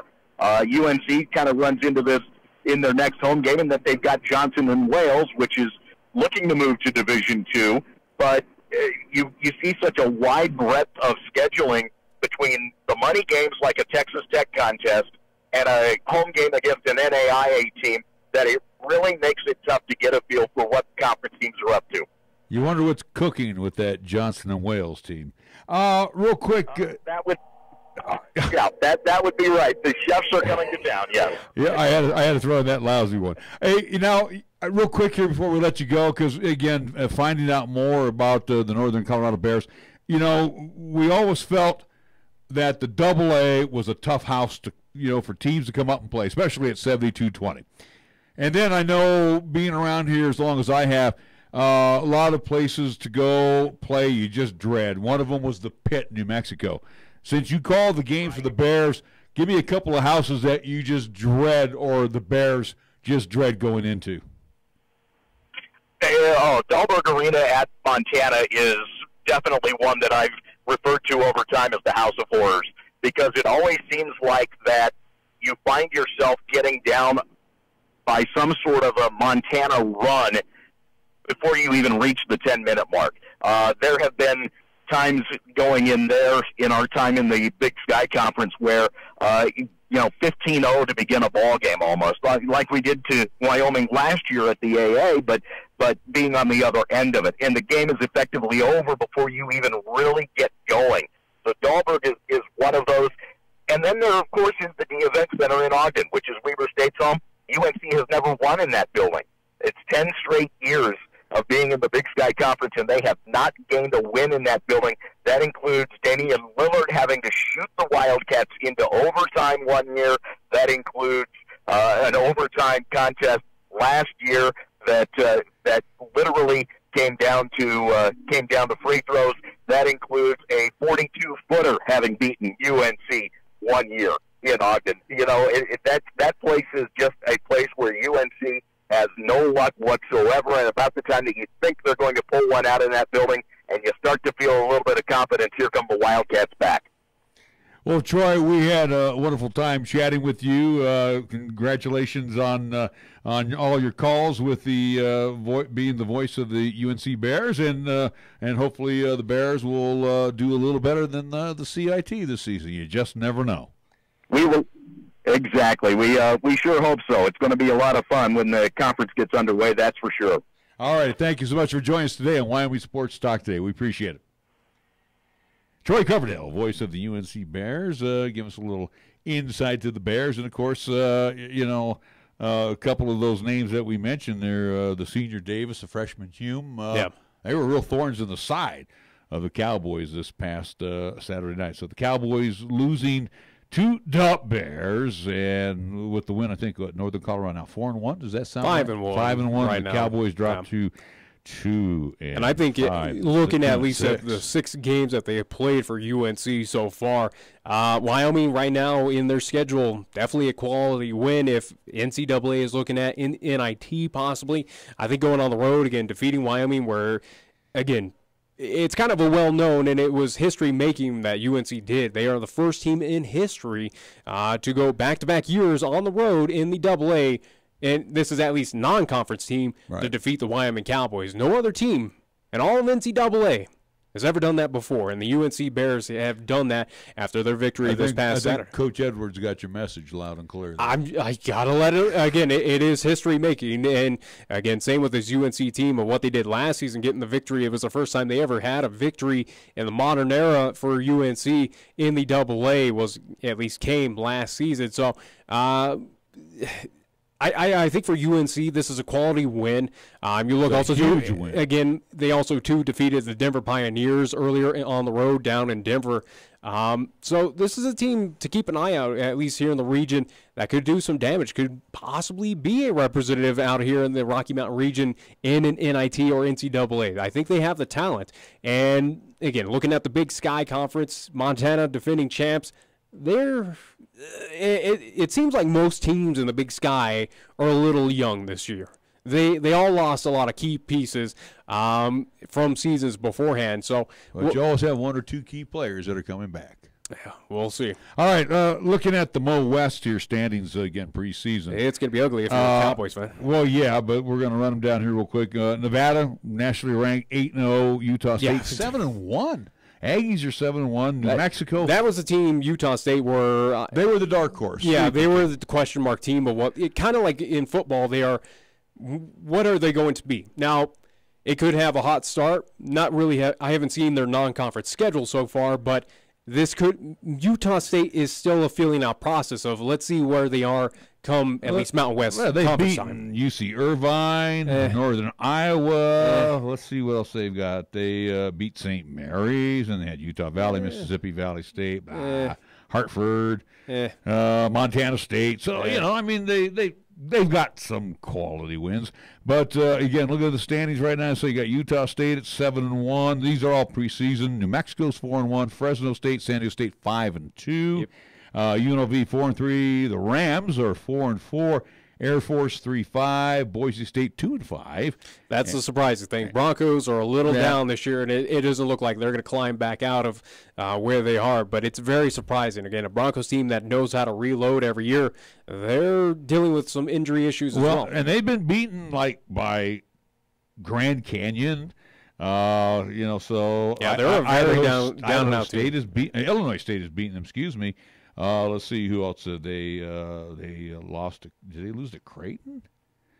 Let's see. That I can understand. Jackson State, Idaho State, Washington has beaten them. So again, these are some of the teams that Boise's lost to. Cowboys are 2-6 and bringing up their rear. San Jose State 1-6. So those are your standings in the West. It's a rough get-go for the Cowboys, and it doesn't get any pretty for the remainder, at least, of the 2018 calendar year. They do have, again, 4 home contests. That's all they'll have is 4 home games this month. They are not on the road, but they will see the likes coming up in South Carolina, out of the SEC. Not a premier basketball powerhouse, but it's going to be a test for the Cowboys coming up. You will see the DU Pioneers as well. They're going to give the Cowboys a fit. I would not doubt, even at least playing at home at the AA. But also, too, you do see some ho-harm teams there at the tail end before calendar turns to January. Eastern Tennessee State. You should defeat them, hopefully. But there's always that hopefully at least question mark where you should have defeated Niagara, but you couldn't get it done against them at home. So no team right now for the Wyoming Cowboys looking for at least forward in the schedule is a guaranteed victory right now. Yeah, this is a team that has worlds of problems. They are very injured right now. They are missing a lot of key pieces. Well, they got Hunter Maldonado back though this. But I'm just saying, Justin James is trying to be that heavy lifting guy, and he's trying to be. He is the leader of the Cowboys, but he needs a lot of help right now. Well, and he's not getting it from 3 other players on the court, though, and it was nice to see Hunter Thompson step up, and it was also nice to see Maldonado come off the bench and add some points. Again, he's out of the last 4 games, he's only played in 2 of them. So Saturday afternoon contest to see the Northern Colorado Bears at the AA. Students should be back. Again, most folks should be back from Thanksgiving break. Had an opportunity. Man, nobody showed up. Yeah, it was the crowd. It was pretty much non-existent. I think average, or at least they estimated 4,000 there in attendance for the Wyoming Cowboys this past Saturday. If they were lucky, they got 4,000. Yeah. All right, we're going to take a timeout. We're going to go back with more of Wyoming Sports Talk today after these words. Taco John's presents Olay the Day Pep Talks. Good game, boys. You showed some real fight. Like when Wachowski put that hit on our own mascot. Solid work, son. Okay, Friday was for football, but Tuesday is for tacos. Taco Tuesday at Taco John's. It's a sacred holiday where we eat tacos repeatedly until I get full. Save big every Taco Tuesday with crispy beef tacos for just 99 cents. Get some rest, boys, because come Taco Tuesday, we olay the day. Olay the day at Taco John's. Shopping for the golfer on your Christmas list is really easy when you stop into the Airport Golf Shop or the Prairie View Golf Shop. Right now, enjoy savings up to 50% off on selected items throughout, and remember, gift certificates are always available. Or talk with Mike and his staff about golf repair or re-gripping the clubs for next season's play. From golf balls, apparel to golf clubs and more, do your holiday shopping for the golfer today at the Airport Golf Shop at 4801 Central Avenue or the Prairie View Golf Shop at 3601 Windmill Road in Cheyenne. Cheyenne's oldest coin dealer and supplier, the Coin Shop, is proud to serve the community since 1982. Trade or sell your gold, silver, and other precious metals. Visit with David and the knowledgeable staff for a fair and honest assessment of your valuables. Located at 510 West Lincoln Way. Call them today at 778-7196 to schedule your personal consultation. For 56 years, 1480 KRAE has been Cheyenne's home for good times and great oldies. Also with KYY FM, we are Cheyenne and the area's only locally owned AM/FM combo radio stations. Add that to the addition of 3 FM radio translators to serve the area with programming from both KRAE and KYLY, and that equals a lot of bang for your local advertising dollar. Radio, yesterday and today, still works. For more information, contact Larry Proetti at 307-637-0301. Got something to say? Then get it off your chest right now. Phone lines are open at 307-514-1071. Make your opinion count and call the show. Wyoming Sports Talk today. It's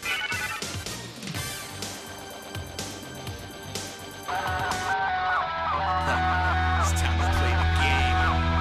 Put your money on the table. Come on. It's the one game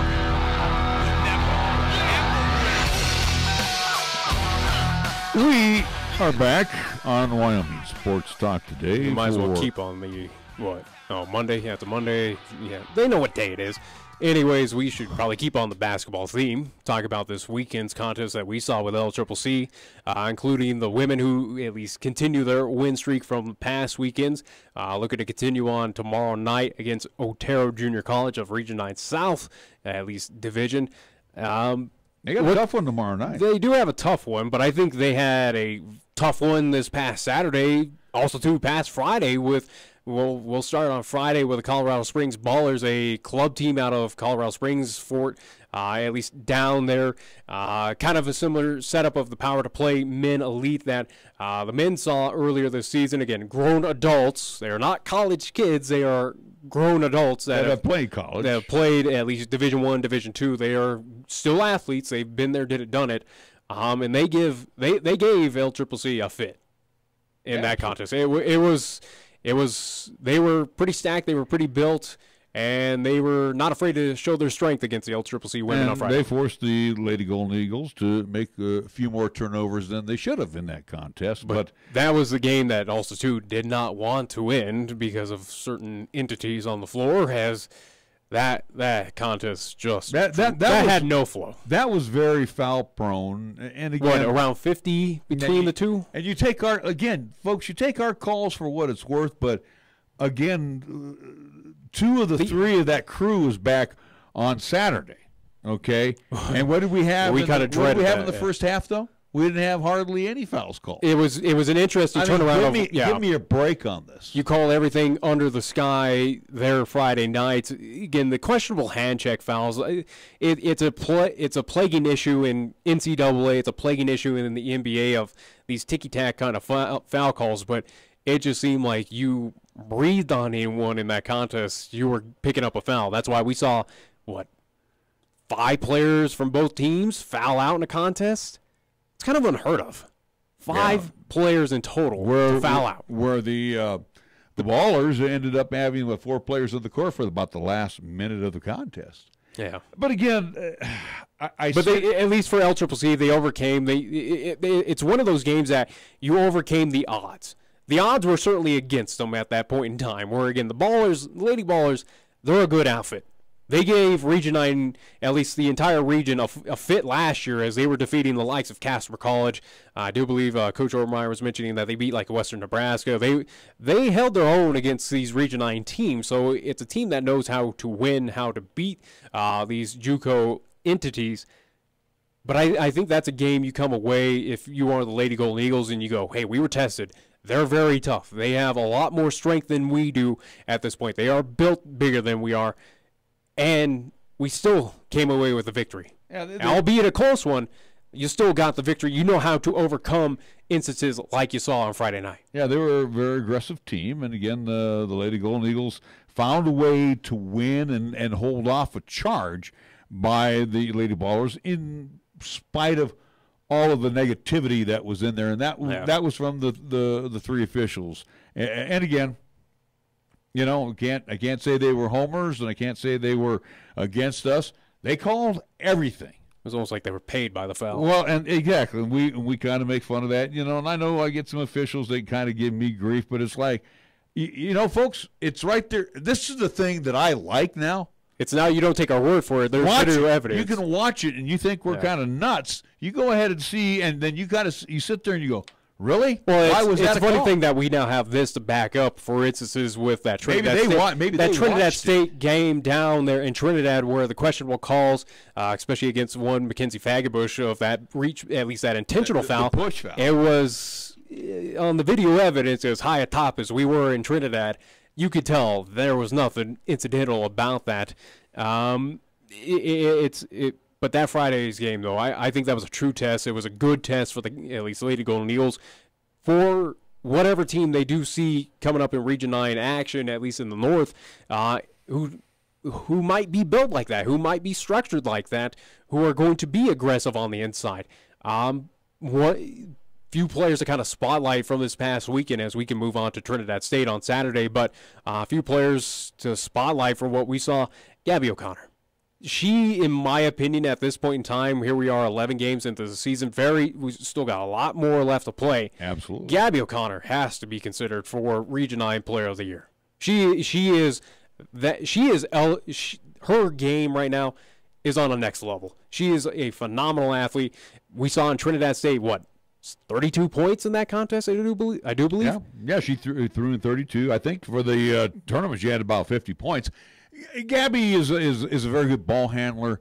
She's a very good stop and shoot type of ball player. She knows how to drive on the inside. She can hit from the outside. Yeah, she's an all-around just good player. And she's also good with the assists as well, too. Yeah. It's not like she give me the ball and I'm going to stop and pop. She is that Steph Curry on the floor where, again, she can make those clutch shots, but also, too, looks out for her teammates or whoever has that open shot look. But again, in my opinion, 11 games in, without seeing what we have to offer in the Region 9 North, which we'll get to coming up in the late part of January with LCCC, but Gabby O'Connor, in my opinion, of what we've seen so far out of her, she has to be considered for Region 9 player. She is playing that MVP type level play right now for this team. Without throwing that added pressure. I'm not trying to add that pressure. But again, it's in my opinion. We still have a lot of basketball left. That's what I'm saying. Again, in this early stage, though, I think it's something that should not be out of the realm of possibility. What we're seeing with her is something that we definitely could have used last year on the floor with her controlling the basketball, and that's not taking anything away from Carly O'Brien, who does a good job. Carly's a lot great this weekend too. She's a lot more comfortable at that too than she is at the point. But it's interchangeable parts. They can go back and forth. So you look at the wins this weekend, and we also had a chance to see the Lady Pronghorns of Gillette, which I think that could be a sweep. Yeah, Gillette, they had their struggles against Trinidad State. They had their struggles against the Ballers. They did beat Colorado Springs, though, on that Saturday's contest. But Gillette, it's a team that kind of reminds me of last year's LCCC, where they make a lot of mistakes, a lot of costly turnovers, kind of rush their shots. Lady Pronghorns are a team that are a very one-and-done opportunities. Well, here's the test tomorrow. I'm going to be sold on this team tomorrow night in La Junta. I'm already sold on it. Well, no, and I'll tell you why I'm going to be sold on this team, because this, I think, is going to be their biggest acid test. You are going up against some very tall timber tomorrow. This is if you are, and again, I'm not saying that the young ladies are the talented bunch in the world. These are what D1 coaches want. 6'3", 6'1", 6 foot, 5'11" in the backcourt. These are tall ladies. Yeah. And if they can play basketball to match their height. I know height. a few of their starters as well, too, are 5'5", 5'7". So, again, it's kind of a have mixed one bag. start. You have one start that's 5'5". The rest are, two of them are 6 foot, 5'11", 5'10". That's your starting five. Again, the size I don't think for this team is anything a blockade or is going to play a factor. It does on the boards, though, Nick. But again, for Carly O'Brien, for what we've seen with Gabby O'Connor, they know how to get on the inside. They know how to basically stiffen up these tall, at least timber, as you say, of these players of opposing teams. We know how, again, they can go to the left, they can go to the right easily and drive on the inside. How many times have we seen Carly O'Brien do that this season just by herself, who eventually goes toe-to-toe with these bigs and then falls up at least ending up on her backside where she comes away with the basket and goes for the at least potential and one on the free throw stripe. But it's for Otero, yes, it'll be a tough one on the road. Obviously, anywhere on the road is going to be tough for any team. But what we've seen recently, this 4-game just roll by the at least Lady Golden Eagles, this is a team that's firing on all cylinders at this point. And I don't think anything at this point is showing that it's going to slow down. Nothing's really going to stand in their way at this point. I think with the Colorado Springs Ballers, that was that team that could have slowed down this little streak that they're having. And they almost did. Yeah, they were very good. And I think to LCCC's credit, they only suited up 7. They had 10 out there on Saturday. So they kind of wore them down a little bit. And, of course, obviously fouls. And it's too bad, too, that the officials in that contest blew all the whistles, because this was a good basketball game. When we had a chance to see them go up and down the court, especially on the Baller side, if I remember the Johnson kid, young lady. Well, young lady. They're kids to me, Nick, okay? I think they were as old as I am. Well, all right, you're my kid. So what I'm saying is she was pretty quick, and she had great explosiveness in the lane. So, you know, again, LCCC kind of weathered quite a few storms in that contest to win that one. But you're able to defeat a team like that. Yes, they might be a little bit older. They might have limited numbers, but you're not going to see an equivalent team like that, at least through the JUCO ranks coming up for LCCC. They've gotten past that club team now, and now you're just focusing on these are 18-year-olds, 19-year-olds. They're not going to be probably as strength-wise as big as these athletes were for Colorado Springs. You've gotten over that hump, and now it's just kind of focus on Region 9 action. It's focusing on players that are going to go toe-to-toe with you, same size, same built, same play style as you. Well, and also, too, you know, again, this is, part of the tour, where you have to, you got to stay focused. You got to win on the road. That's the key in any type of situation. Your next 3 games are on the road. So you win here, hopefully tomorrow night in La Junta.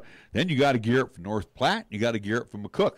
McCook's no easy task either. And you got to play them in their building. You lost to them here at LCCC. So, again, the revenge tour, so to speak, continues on for the Lady Golden Eagles, and hopefully they can continue on to victory. We will be with them tomorrow evening, 5:40, our pregame show, if I'm right, 6 o'clock tap time.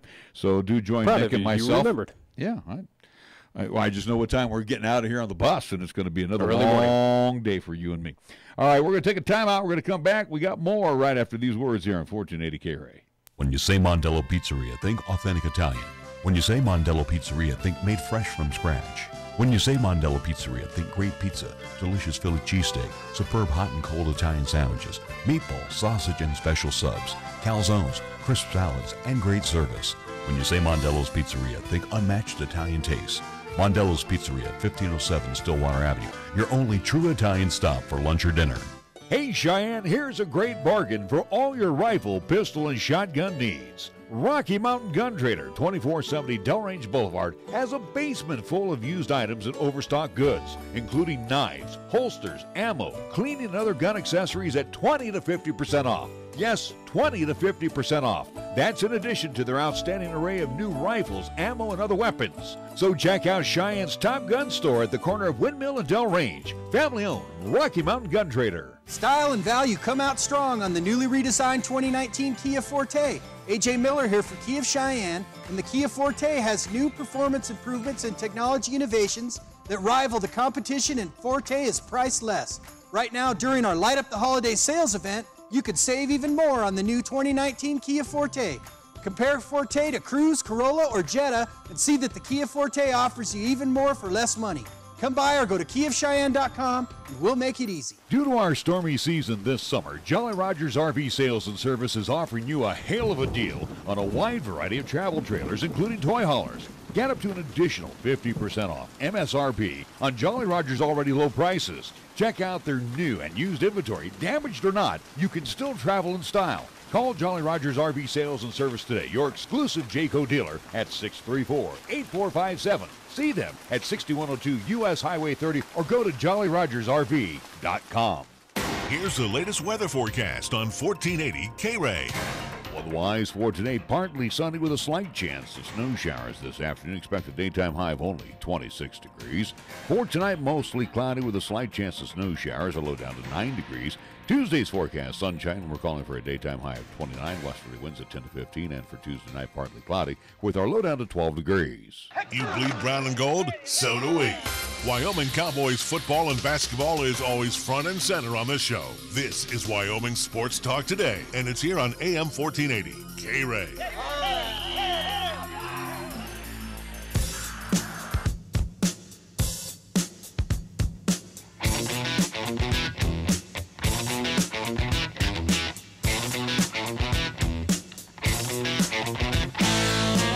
Welcome back to Wyoming Sports Talk Today. We didn't get a chance to talk about Jason Ficka's guys as they had their problems with Trinidad State again.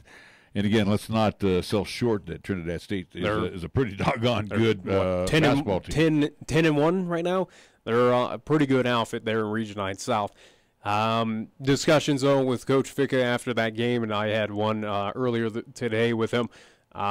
Expect kind of the winds of change to be coming soon for the LCCC Golden Eagles as they kind of toy around and at least mess with that lineup and trying to figure out what pieces are going to work well together right now.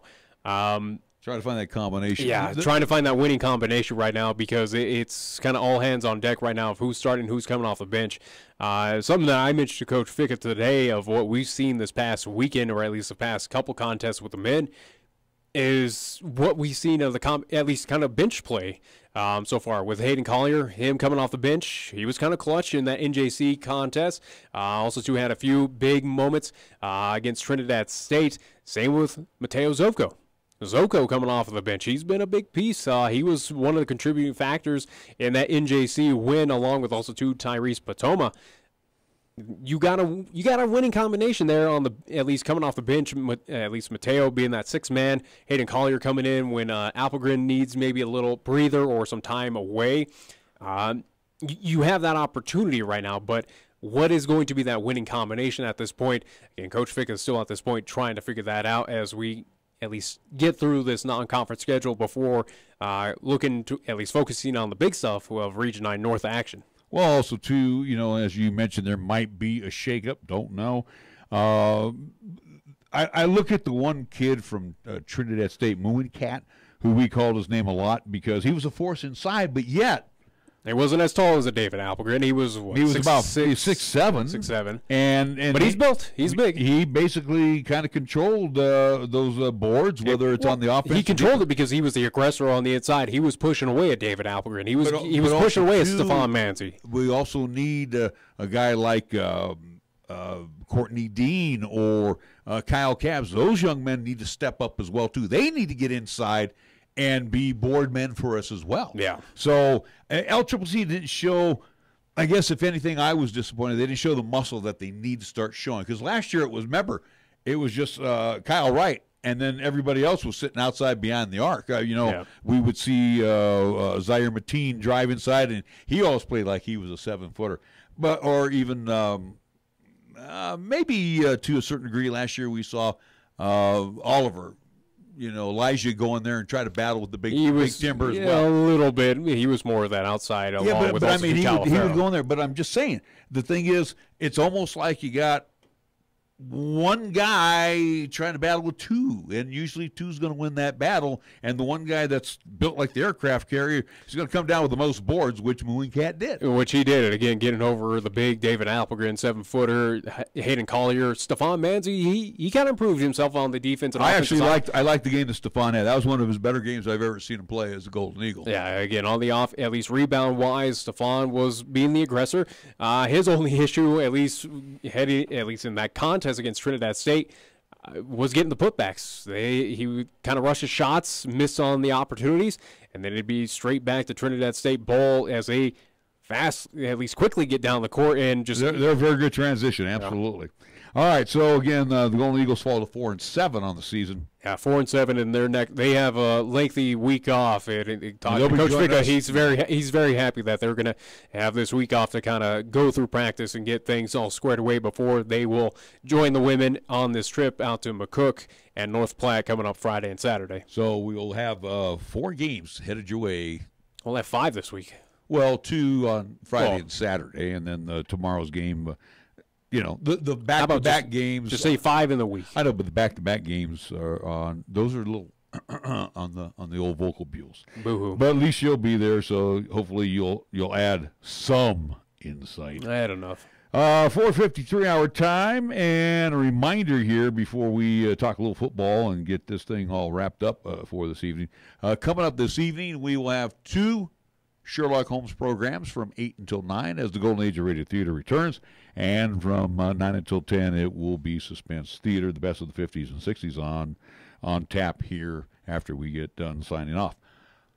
Football, National Football League, you are wrong, and you are going to remain wrong until at least into the season, I would say, Nick. Boy. If they make the playoffs or not. But he still has a job, Vance Joseph, and he picked up his 3rd win in a row. I think his hot seat is cooled off now. I think everyone is trying to warm up now to Vance, saying, hey, we're on a little bit of a streak now. Well, they're back at 500, the Broncos are. And they still are in playoff contention. Looking pretty favorable to defeat the 49ers coming up this Sunday. But, for Vance Joseph, what do you want? 49ers were just awful yesterday. Again, this is a team that is just down and out. They're on pace to be your number 1 draft pick coming up. They have not been mathematically eliminated from at least playoff contention like the Oakland Raiders have been. Because the Niners beat the Raiders. That's the only reason why. That's what I hold my hat on. Anyways, for the Denver Broncos, again, good win on the road against the Cincinnati Bengals, as much as the Bengals are the Bengals. Yeah. But it does say Vance Joseph. I think, at this point in time where they are, it's a team that's going to finish 500. I really believe so. 500 is a hell of a lot better than you and I thought.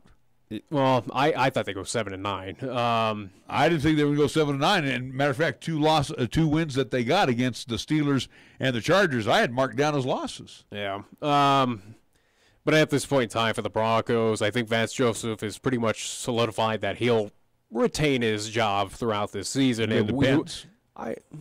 That'd be 2 years. That'd be 2 years in a row they haven't made the playoffs.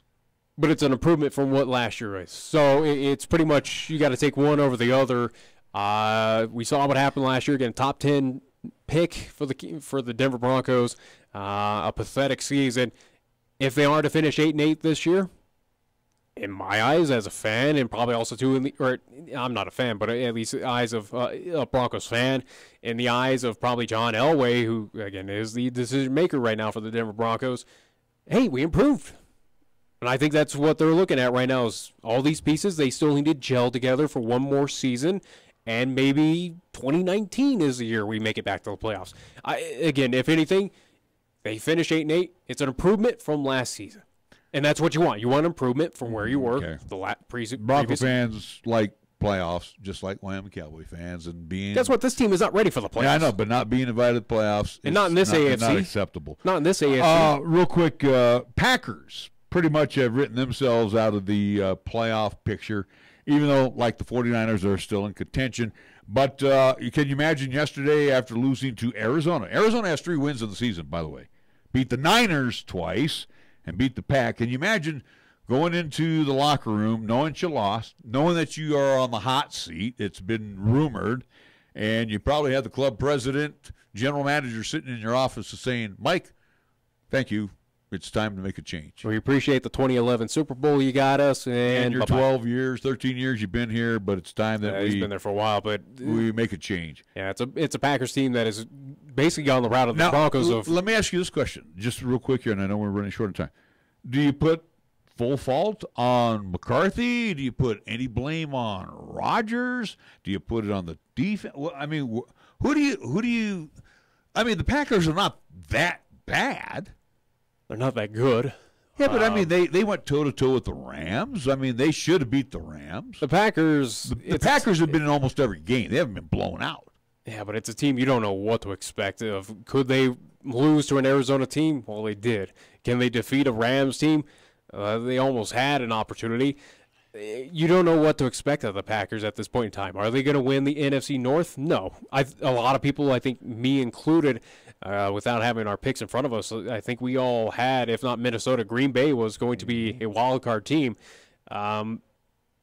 If anything, for the blame, yeah, you kind of do have to put it on the shoulders of one Mike McCarthy, of what has happened of recent years. Sure, Aaron Rodgers has dealt with injury. That did not help the Packers of last season. Maybe it's something also, too, for Aaron Rodgers. Maybe that injury is still nagging him. Maybe it's a situation where he's not that MVP player that he was of years ago. I don't think it's the injury that's nagging him right now. So, again, Packers, like the Niners, they're going to be toast tonight, I believe. And this is kind of sad to say, but the Cowboys right now, the hottest team in the NFC East. For Washington, it's a must-win if they don't win tonight. And I don't think they're going to win. Will. Yeah, again, losing, as far as I'm concerned, losing Alex Smith pretty much lost the season for them. Pretty much, and they've been on a downswing so far. And this one is more important. This is an important one for Philly. They got to win. Well, if you want to separate yourself, if you're Washington, and try to get back, at least salvage what the season is and try to compete with the Dallas Cowboys, you need to win against at least a division foe, that is the Eagles, but it's not going to happen. Granted, I could see either way in this contest. Eagles could probably give up this contest. Eagles aren't that great either. I don't think they'll give it up. Also, too, the disappointment to me now is in the NFC South, where I thought three teams were coming out. Carolina's basically bouncing themselves out of the playoff. Atlanta basically is down and out of the playoffs right now. So, New Orleans is going to have to be that lone representative. All right, again, no Wyoming Sports Talk today. Mañana, we will be doing collegiate hoops, JUCO hoops from Otero, JC, the Lady Rattlers in La Junta, Colorado. We'll be on there at 5:40, our pregame show, tap time 6 p.m. So, with that being said, we wrap